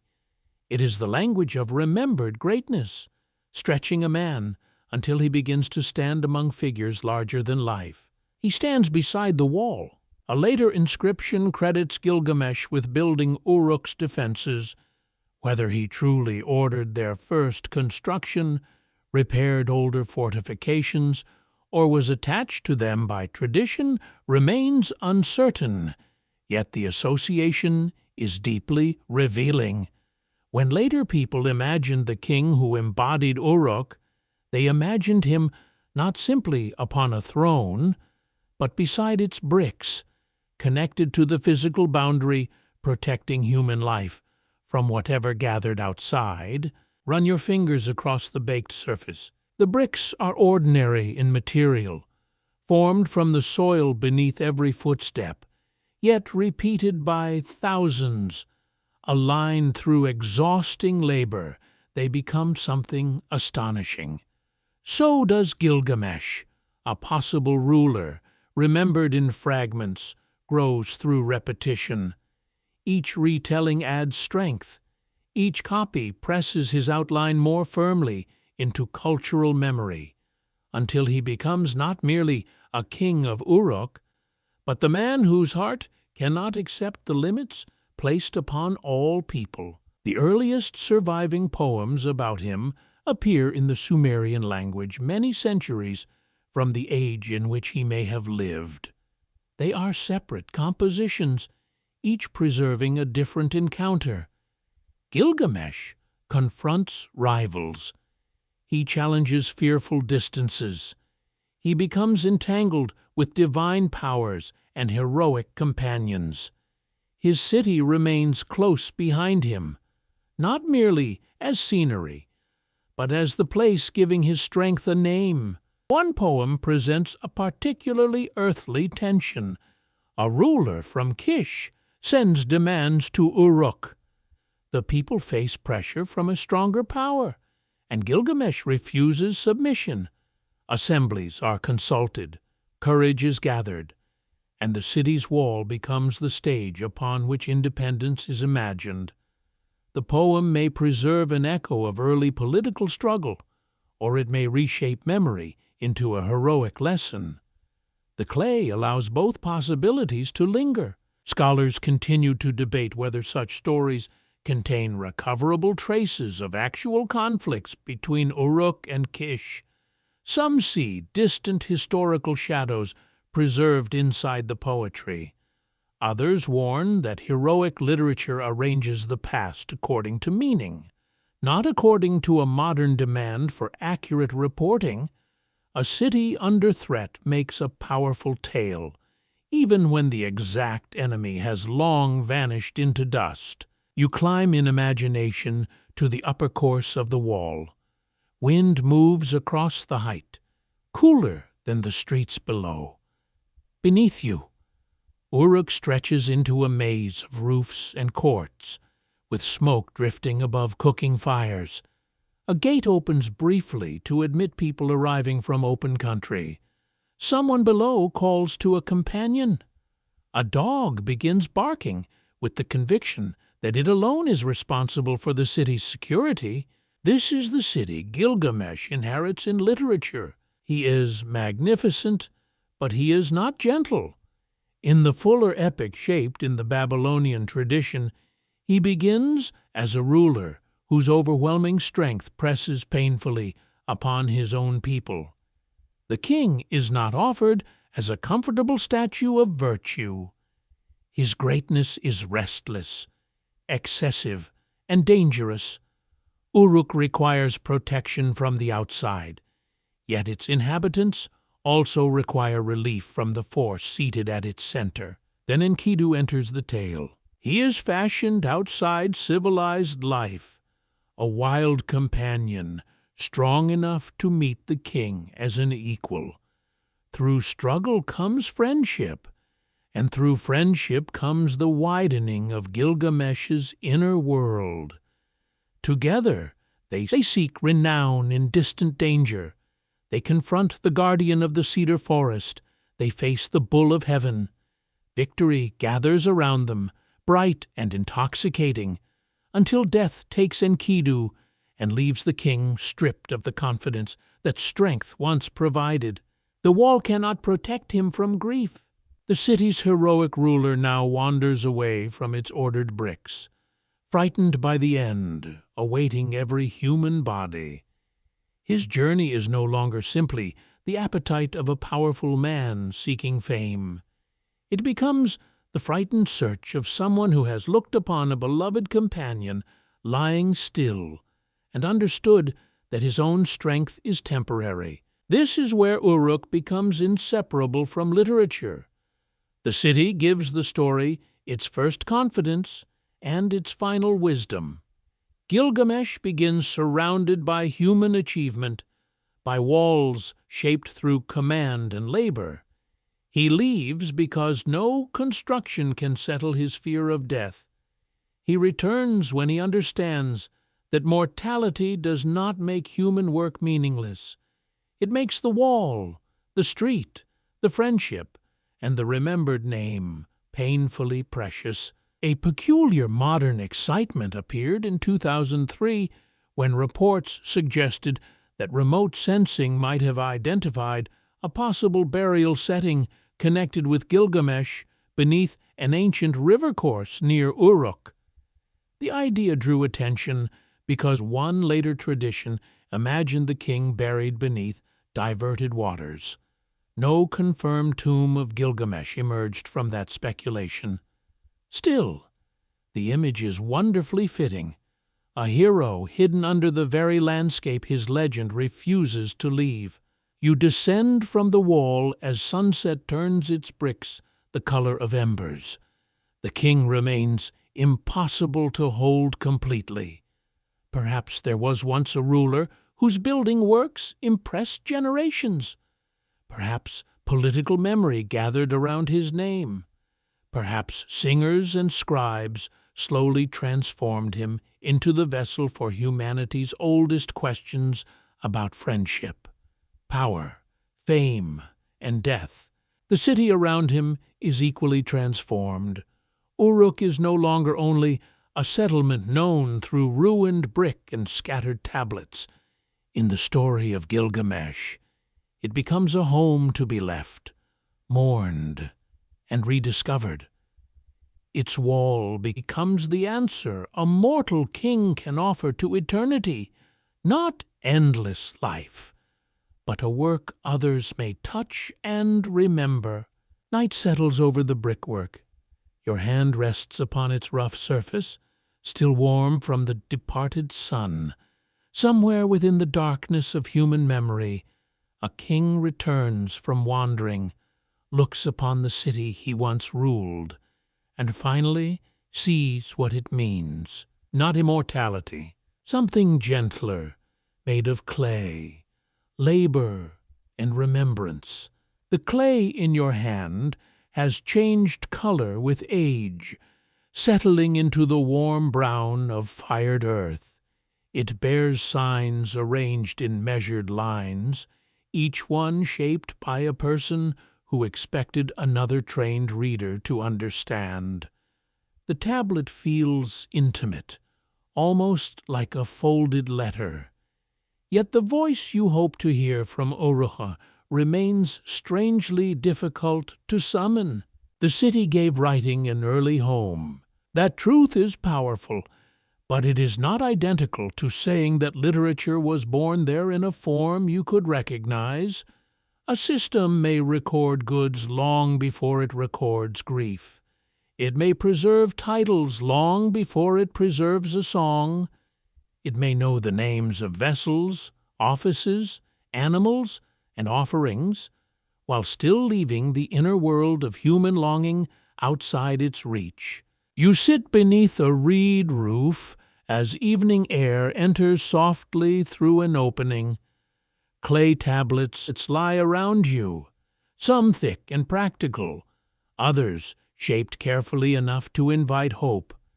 Perhaps one contains a prayer. Perhaps another preserves a tale spoken beside a lamp. Perhaps, beneath the practical signs, someone has hidden the first fragile movement of a poem. The desire is understandable. A city as old and immense as Uruk seems as though it should possess stories from its earliest days. Its high sacred buildings, patterned walls, processions, crowded lanes, and powerful goddess all seem to call for language shaped with beauty. People who can build such a city surely sing. They surely tell stories. They surely comfort frightened children with remembered adventures, laugh at boastful officials, mourn the dead, praise the divine, and wonder what waits beyond life. But voices do not survive merely because they existed. Songs may remain entirely spoken. Prayers may vanish once breath fades from the room. A storyteller can hold listeners silent through a long night, then leave no object for an excavator to discover. Writing must not only exist, it must be chosen for the task of preserving imaginative words, and those tablets must survive destruction, rebuilding, damp soil, theft, and time. In Uruk's earliest written remains, certainty stops at the threshold. The surviving tablets are overwhelmingly concerned with administration and learned ordering. They provide signs, quantities, categories, and systems of control. They reveal an intellectual world growing in confidence. Yet they do not securely offer extended poems or narratives from the city's first written centuries. The silence is not proof that stories were absent. It is proof that stories have not reached you clearly through the oldest clay. The earliest substantial bodies of written Sumerian literature come from a later age. At sites including Abu Salabih and Shuruppak, tablets dating to roughly the middle of the 3rd millennium before the Common Era preserve literary compositions, wisdom material, hymnic language, and school traditions in forms far closer to what modern readers call literature. Scholars publishing texts through the University of Pennsylvania and the Institute for the Study of Ancient Cultures have helped uncover this early flowering of preserved verbal art. The distance matters. Uruk's earliest tablets belong near the closing centuries of the 4th millennium before the Common Era. The early literary tablets from other cities stand several centuries nearer to your own world. In human terms, that distance is immense. It is longer than the span separating a medieval singer from a modern household. Languages shift, rituals shift, political worlds rearrange themselves, old stories gather new details, and familiar heroes are clothed in concerns belonging to new listeners. Still, the name of Uruk persists. This is the subtle wonder. When literature becomes more securely visible in clay, one of its most powerful settings, is already an ancient city. Uruk becomes a place remembered, imagined, and revisited through literary art.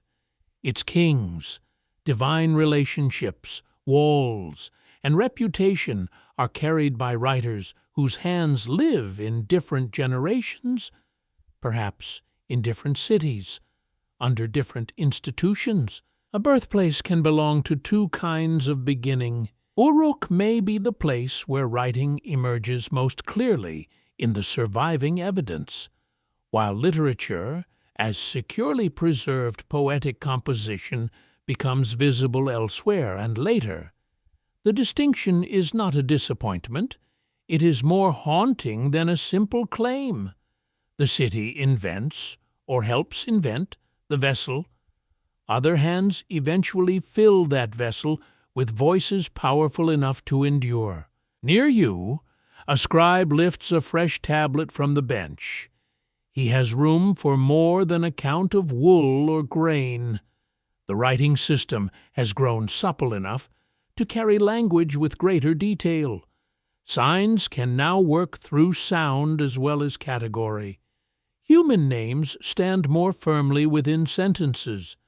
Divine names lead hymns. Proverbs gather the sting of ordinary experience into lines that students may copy while quietly wishing their lessons were finished. Literature needs this flexibility. A story must move. It must allow one person to speak and another to answer. It must carry action, memory, uncertainty, and rhythm. It must offer a reader something not fully present in the visible object. A clay tablet has no forest, no storm, no grieving mother, no proud king, and no silent God within it. Literature awakens these things by teaching marks to open into imagined life. There is a charming theory, occasionally repeated in popular retellings, that a hidden archive still sleeps somewhere beneath Uruk, containing complete poems from the earliest age of writing. In this vision, a future excavation lifts a tablet from the earth and reveals that literature burst forth fully formed within the first scribal rooms. It is an enchanting possibility, especially for anyone who wishes archaeology would occasionally behave like a treasure tale. Yet no such archive has been confirmed. What survives asks you to accept a slower and more human development. Practical writing grows into greater freedom. Learned lists nurture habits of copying and preservation. Ritual language, praise, instruction, and narrative eventually find more reliable form upon clay. The journey is not less beautiful because it takes centuries. A flower opening slowly is not less a flower. Among historians of early writing, the boundary remains carefully contested. Some scholars argue that repeated compositions and symbolic arrangements from Uruk already contain the seeds of literary culture, since they preserve meaningful patterns beyond daily transactions. Others reserve the name literature for later compositions whose language, structure, and imaginative purpose can be recognized more securely. The disagreement does not diminish Uruk. It reveals how difficult it is to identify the first moment when writing begins to dream. The lamp beside you burns lower, placing the tablets in a gentler light. Some contain quantities, some contain lists. Somewhere in another age, tablets will contain praise, sorrow, counsel, divine anger, royal pride, and the fear of being forgotten. You hold the oldest clay softly. It does not sing for you, not clearly, not yet in a voice you can confidently name as literature, but it has made singing preservable. It has given memory a surface, language a discipline, and future storytellers a path into the silence. Perhaps Uruk does not need to claim every beginning. Perhaps it is enough that, in its patient clay, the human voice first found a door that would one day open wide. A different wind reaches you now, dry and faintly scented with stone dust. It does not cross the reed marshes of southern Mesopotamia. It moves along the Nile Valley, between desert cliffs and strips of cultivated green, where another people are shaping signs upon ivory, bone, pottery, and seal impressions. The river here follows a calmer path. Its annual waters withdraw from the fields, leaving dark soil against a vast brightness of sand. Boats slide beneath painted sails, cattle tread along the banks. At a burial ground near Abydos, attendants descend into a carefully prepared tomb, carrying vessels of wine, oil, and valuable goods intended for a powerful ruler whose authority has reached far beyond one household. Small tags hang from some offerings. They are easily overlooked. Thin pieces of ivory or bone, pierced for attachment, each bearing incised signs. Some appear to identify places, some perhaps mark quantities or origins. Their purpose is restrained, practical, and ceremonial at once. Goods entering the grave must carry meaning, because a ruler's burial is also a display of territory, wealth, allegiance, and command. These tags belong to Tomb Uj at Abydos, excavated by Gunter Dreyer and the German Archaeological Institute, dated to approximately 320 before the Common Era. They provide the earliest widely accepted evidence for Egyptian writing. Their signs appear close in time to the earliest written material recovered from southern Mesopotamia. Two landscapes, two rivers, two systems of marks. Suddenly, the question becomes less comfortable. Uruk may stand among the earliest places where writing becomes visible, but Egypt is not waiting silently for an idea to arrive fully formed. In the royal cemetery at Abydos, signs emerge with their own appearance, their own setting, and their own relationship with power. You kneel beside a burial chamber in imagination. The air is still, cool beneath the desert surface, carrying the smell of wood, dust, and sealed vessels. A tag tied to a jar bears a sign shaped with deliberate precision. It does not look like the marks impressed upon clay in Uruk. Egyptian writing favors images suited to different materials and different traditions. Birds, plants, animals, standards, buildings, and landscape forms begin carrying identity through elegant outlines. A river valley has found its own visible voice. There are reasons to suspect contact between these worlds. Objects and artistic styles from late prehistoric Egypt sometimes show influences resembling creations from Mesopotamia. Boats, powerful animals, and certain visual arrangements have led scholars to consider movement of ideas across trading networks. Human beings do not need modern roads to share admired designs, useful customs, or fashionable displays of authority. Yet resemblance is not proof of instruction. John Baines of the University of Oxford has argued that Egyptian writing differs so strongly in structure and visual character that it most likely developed independently, even if the general idea of recording information may have traveled between regions. This possibility is called stimulus diffusion. One society witnesses the possibility of writing, then invents its own system rather than borrowing another directly. It is a delicate suggestion. Perhaps a traveler sees marked goods arriving from an eastern route and understands that information can be fixed to objects.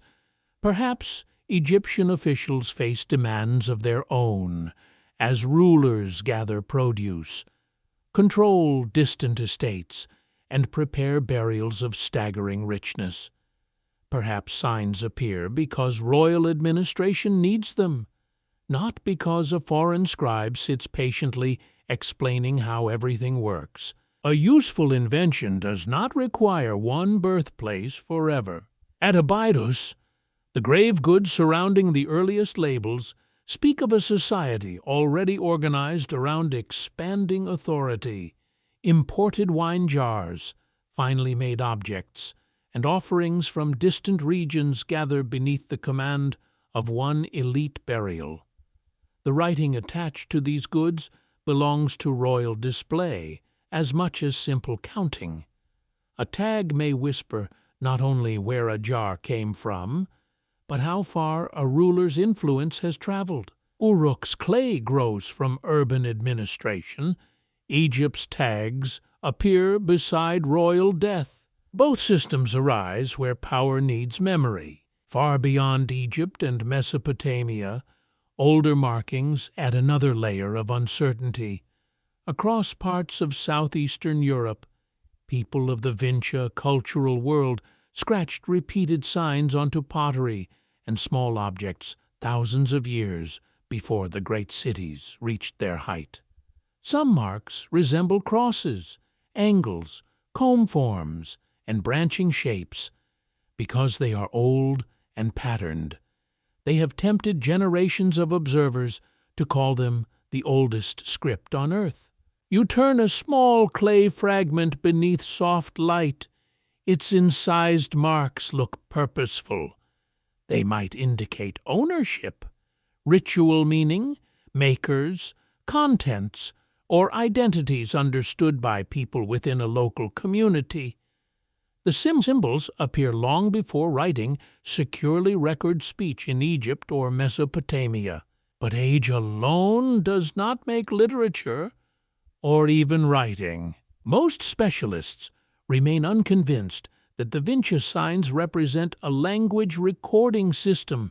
They rarely form long repeated sequences, and no bilingual key opens their meaning. Many may be potter's marks, or symbols whose function rested in ritual, identity, or decoration. Their mystery is genuine, though it cannot safely be turned into a lost library simply because modern eyes wish it so. Naturally, a more colorful theory survives in popular imagination.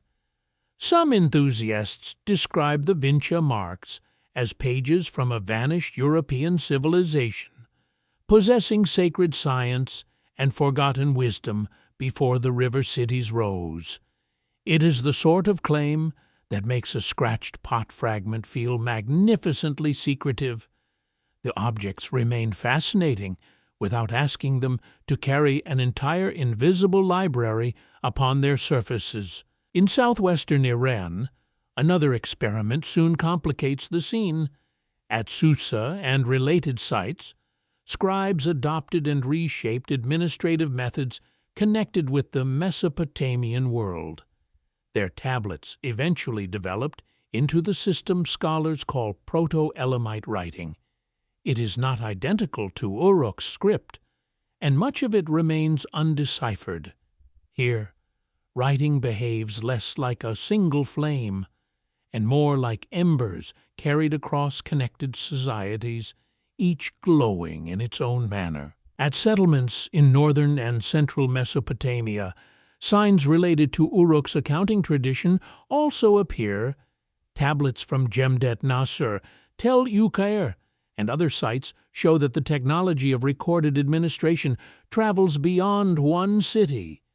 Uruk may have been central to its formation, yet a living system rapidly belongs to many hands, accents, institutions, and ambitions. The scholarly debate remains carefully balanced. Some researchers describe writing as independently invented in Mesopotamia and Egypt, with other systems developing through adaptation or later invention. Others leave room for distant influence, arguing that contact might have carried the idea of writing without transferring the actual signs. For older symbols, most caution that marking and writing must not be confused merely because both survive upon clay. You stand in a darkness filled with several kinds of silence. An Egyptian label rests beside funerary vessels. A marked European sherd lies far from any palace or temple storehouse. An Iranian tablet carries a script still resisting full understanding. Each object asks the same gentle question in a different voice. When does a mark begin to speak? The answer is not owned easily by one city. Human beings in separated landscapes face similar burdens: goods to manage, authority to display, rituals to maintain, names to preserve, distance to overcome. In several places, the hand turns toward a surface and leaves a sign behind. Uruk remains extraordinary. Yet the first written dawn is not a single beam of light. It is a horizon slowly brightening at several points, with shadows between them, and with much still hidden beneath the earth.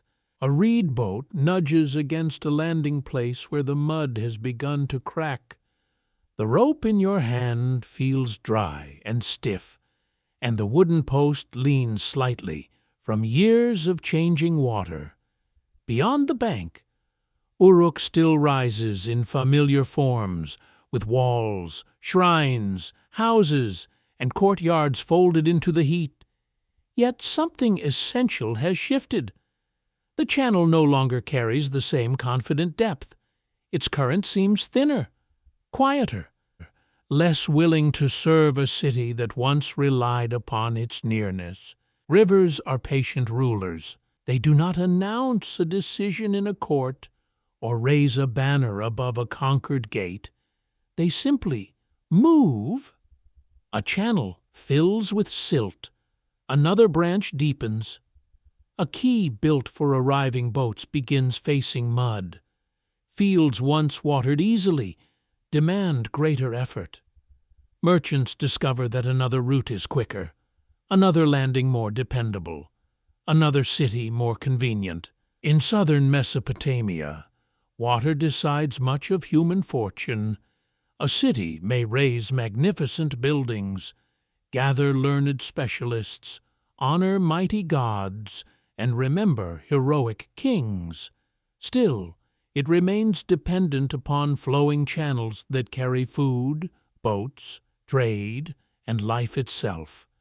When those waterways alter their paths, the proudest urban center can find itself standing slightly apart from the future. Uruk does not vanish in one tragic season. Its story is slower, far more human, and therefore more haunting. Political power moves between cities and kingdoms. New rulers claim southern Mesopotamia.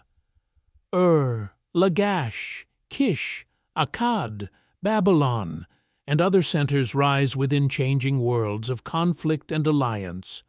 Uruk remains inhabited, revered, and sometimes prosperous, yet it no longer commands the entire imagination of the plain as it once did.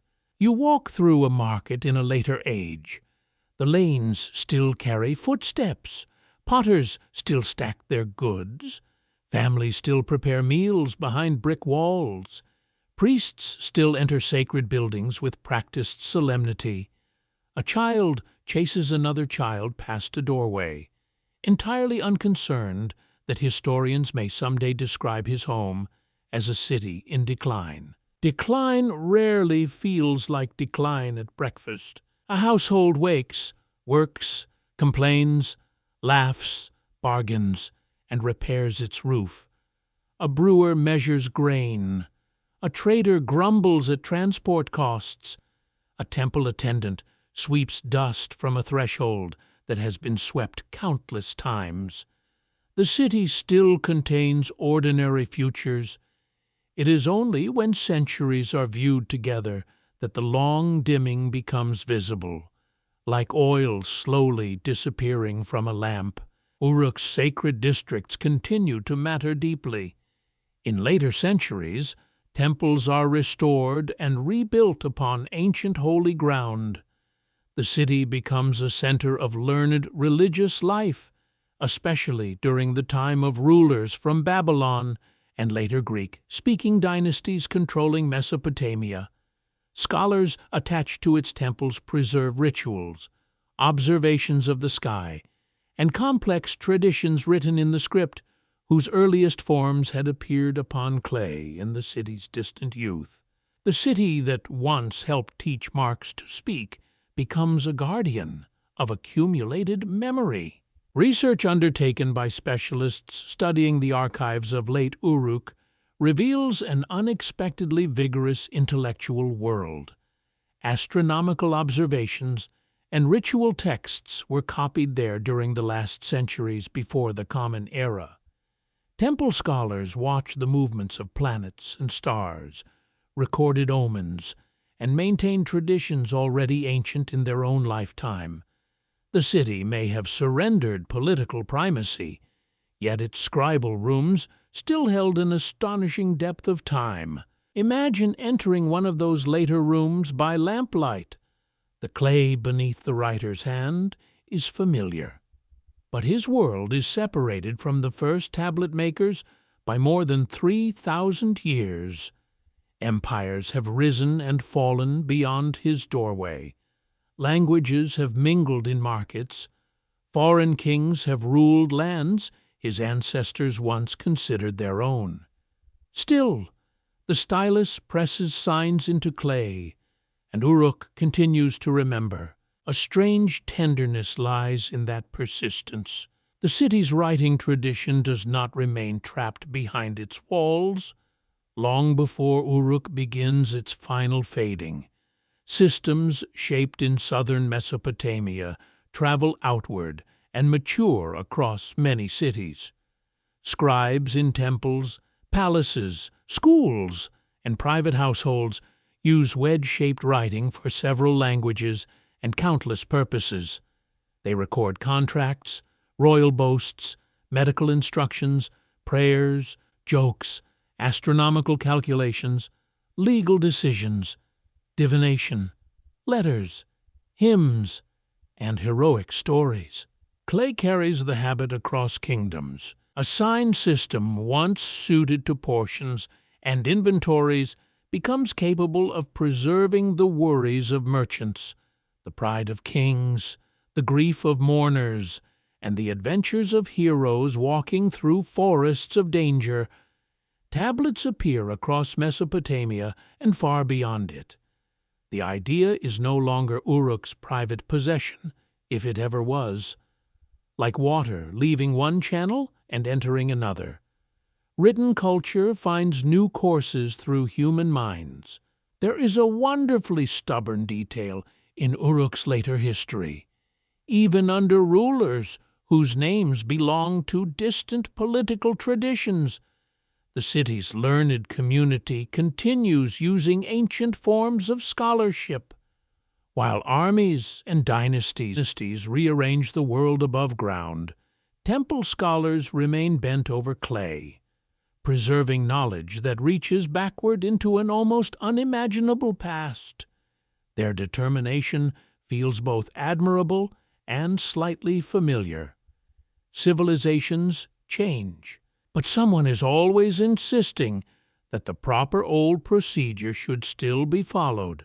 A more fanciful tale sometimes claims that Uruk was abandoned because its people exhausted a hidden power source, or because divine anger removed the river as punishment for forbidden knowledge.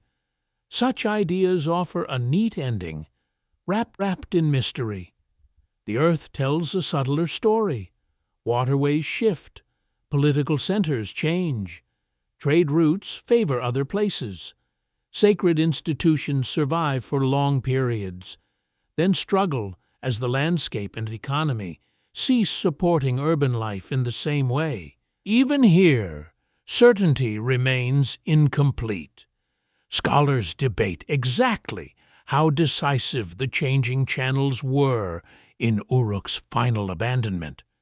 River movement clearly shaped the possibilities of settlement across southern Mesopotamia, yet economic change, political instability, altered patterns of worship, and regional population movements may also have contributed. A city seldom dies from one wound alone. More often, it grows quiet through several losses arriving gradually, each one survivable until they are no longer separate. You step through an area where buildings have fallen into low mounds. Wind moves dust along deserted foundations. A doorway once crossed by generations now opens into emptiness. The river channel that fed the city lies distant or dry, its absence more powerful than any broken wall. Without boats arriving regularly, without fields watered as generously, without institutions able to gather enough people and wealth, the ancient center loosens its hold upon daily life. Families leave quietly. They carry vessels, tools, fabrics, small sacred objects, and stories about streets where parents and grandparents once lived. Some settle near better water. Some move toward towns still busy with opportunity. No final procession closes the city behind them. No last resident announces that Uruk has ended. One roof collapses. One shrine receives fewer visitors. One lane disappears beneath dust. The city becomes earth again, yet its deepest invention refuses burial. The written tradition shaped in this landscape has already escaped into libraries, schools, temples, palaces, and human memory. Uruk may lose its water, its crowds, and its commanding voice upon the plain. It cannot recall the signs it has released into history. Evening gathers across the abandoned mounds. The dry channel holds only shadows and a few stubborn reeds. You hear no market and no ceremonial drum, only wind brushing over clay fragments hidden beneath the surface. A city can fall silent. What it teaches humanity may continue speaking long after the river leaves. The evening light settles upon a broken tablet held carefully between gloved fingers. Its edge is jagged, its surface scratched by signs pressed when the clay was still soft. A few marks survive clearly. Others disappear where the fragment snapped away, carrying half its meaning into absence. You cannot know what rested upon the missing portion. A quantity, a title, an offering, perhaps a sign once familiar to a writer sitting beneath the fierce sun of Uruk. Around the excavation trench, the air smells of dust, canvas, and warmed earth. Brushes whisper across ancient debris. A notebook opens upon a folding table. Every object is numbered before it is lifted, because location matters almost as much as the object itself. A tablet found among ceremonial buildings tells a different story from one recovered inside a house. A discarded fragment may reveal more honestly than a treasure arranged for display. This is how Uruk returns to human attention, not as a revelation spoken all at once, but as a patient gathering of fragments. Systematic excavations at Warka began in the early 20th century under German archaeological teams. Beneath vast mounds, they uncovered monumental precincts, patterned architecture, seals, vessels, and thousands of clay fragments bearing the earliest form of writing known securely from southern Mesopotamia. Specialists studying tablets from the sacred precinct identified the oldest large group with levels dating close to 3300 before the Common Era. The evidence is quiet, yet immense. No carved declaration announces, "Writing begins here." No ancient witness leaves a neat statement explaining the importance of the moment. Instead, there are signs for quantities, people, goods, animals, offices, and places. There are impressions formed by reeds and numerical marks shaped for trained understanding. There are surfaces small enough to fit within a hand, yet heavy enough to change how humanity measures its own past. Before such marks, a human life can leave tools, bones, buildings, food remains, images, and altered soil. These things reveal skill, diet, belief, hardship, wealth, and movement. They rarely preserve the shaped intention of a particular thought. Writing does something different, even when it counts goods. It draws you closer to the mind directing the count. Someone chooses the mark. Someone decides the order. Someone expects meaning to survive beyond immediate speech. This is why the Uruk tablets feel intimate. They are not intimate because they confess secrets. Most are frustratingly restrained. They speak with the calm manner of records, as though humanity's first written murmur has been instructed not to become emotional during office hours.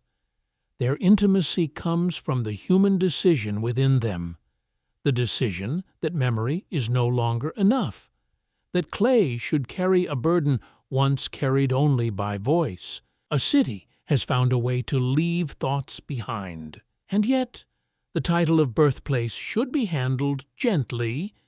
Birthplaces have a habit of becoming legends, beautifully simple and slightly unfair. Writing does not appear as a complete gift delivered upon one fortunate morning. It grows through older habits of counting, sealing, picturing, grouping, repeating, teaching, and trusting marks. Nor does Uruk stand without companions upon the ancient horizon. Other societies develop their own systems near the same broad age, while older symbols continue to challenge every comfortable definition. Uruk's claim is strongest when it remains precise. Here, in extraordinary numbers, survive some of the earliest tablets showing a durable system of recorded signs used within an urban society. Here, writing becomes visible as an institution, shaped by specialists and woven into the workings of a city. Here, the clay archive is rich enough to let you watch meaning gathering form. Literature requires a softer answer. People in Uruk certainly possessed stories. A city devoted to gods, ceremonies, authority, distant journeys, crowded households, and human rivalry cannot have lived without narrative. A boatman tells of difficult currents. A priest explains why an offering matters. An old woman reshapes family memory for children who pretend not to listen. A laborer returns home with an exaggerated complaint about his supervisor, improving the performance whenever laughter rewards him, but spoken stories dissolve unless another practice receives them. One later Mesopotamian tale imagines a king of Uruk facing a messenger unable to carry a complicated message accurately. The king takes clay and sets down the words, making speech visible when memory proves too burdened. It is not a factual report of writing's invention. It is something more revealing in its own way.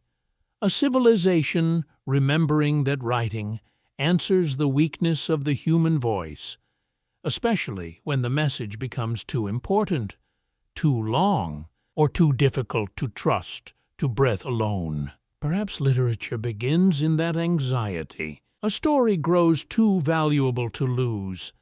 A hymn must be performed correctly. A royal achievement demands repetition. a lament should remain when the mourners themselves are gone. Practical signs do not become poetry by magic, yet they establish the strange possibility that feeling, memory, imagination, and fear may eventually press themselves into matter. Researchers continue to disagree about how close Uruk's earliest compositions come to literature. Some see learned lists and repeated sequences as the first faint movement toward textual culture, because they preserve inherited form rather than one passing transaction. Others require a recognizable song, prayer, proverb, or narrative before using the word literature with confidence. The argument remains open because the beginning of literature is not a doorway with a clearly marked threshold. It is a gradual deepening of what signs are trusted to hold. You look across the mound as darkness pools within the excavated walls. Much of Uruk still lies beneath the earth, protected and concealed by its own collapse. Every unlifted layer carries possibilities, though archaeology cannot promise the discovery most desired. Perhaps no earliest poem waits beneath the dust.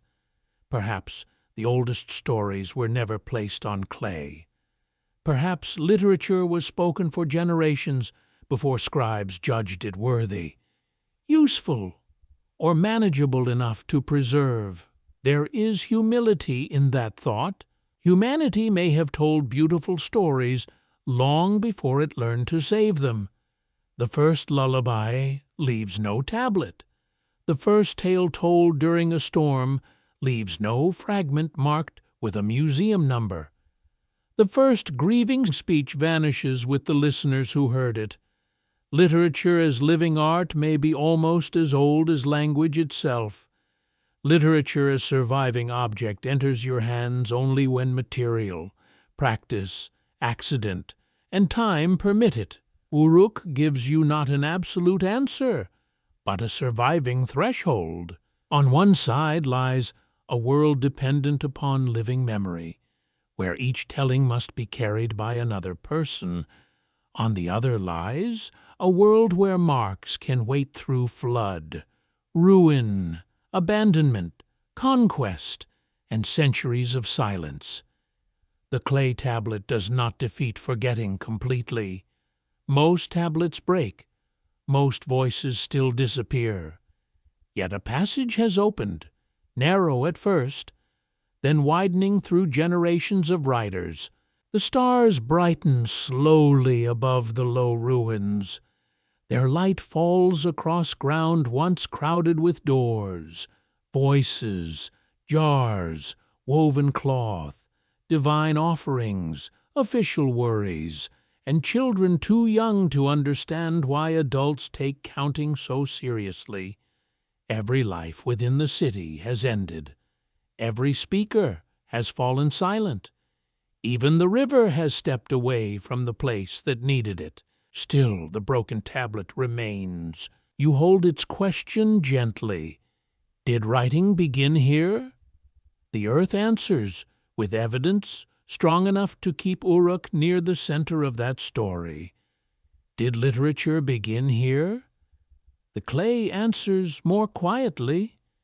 It shows the tools, the habits, the trained hands, and the city whose legendary kings eventually entered poems. It offers a beginning, but not a verdict. Perhaps that is the truth Uruk has kept so well. The earliest voices are not silent because they had nothing to say. They are silent because time preserves unevenly, favoring clay over breath, records over songs, fragments over certainty. The city leaves you standing among signs that do not quite reveal everything they made possible. The night grows gentler above the mound. Dust cools where the day once pressed its heat into brick. Your footsteps become slower now, and there is no need to search every shadow for an answer. The tablets have rested for thousands of years, They will not be disturbed by your uncertainty. Beyond the ruins, the dark plain opens beneath a sky filled with patient stars. Somewhere in that darkness lies the memory of water moving through reeds, of lamps glowing behind mud-brick walls, of hands washing clay from tired fingers at the end of a long day. Nothing hurries there. Nothing insists. You may let the question settle beside you. A mark remains because someone once pressed it carefully. A story remains because someone chose to carry it. A city remains because later hearts still turn toward its silence and listen. Perhaps the first writer did not know what had begun. Perhaps the first storyteller never needed clay at all. Perhaps Uruk was not a single birthplace, but a doorway through which human memory learned to travel farther than any voice could reach. The tablet rests once more upon soft cloth. The stars remain above the quiet earth. Your breathing eases, matching the stillness of the plain, while ancient walls sink gently into darkness. And perhaps the story is not yet complete. The lamps are lower now, their light no longer reaching far across the ancient floor. Somewhere beyond the walls, the night wind moves gently through reeds beside a channel that has not yet gone dry. It passes over flat roofs, over sleeping courtyards, over jars resting in shadow, and over tablets whose marks wait silently for a future no one within the city can imagine. You do not need to solve Uruk tonight. You do not need to decide exactly where the first story became literature, or when a counted measure of grain became the ancestor of a poem. Some questions are kind enough to remain open. They allow the mind to wander slowly, without needing to arrive anywhere before sleep. The city recedes gently now. Its high platforms grow pale beneath moonlight. Its crowded streets become quiet pathways through dust. The tapping of reed upon clay softens until it becomes almost indistinguishable from water touching a muddy bank. A boat loosens slightly against its rope. A lamp goes out behind a doorway. Another follows, then another, until only the stars remain watchful above the plain. The tablet in your hand is cool. You place it down carefully, as though returning a memory to its proper rest. The ancient writer has completed his task.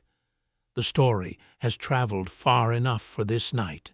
And as Uruk settles once more beneath its long, patient silence, you may settle too, carried gently by the knowledge that even the smallest mark can endure, and that every quiet human voice has always longed, in some way, to be remembered. Good night.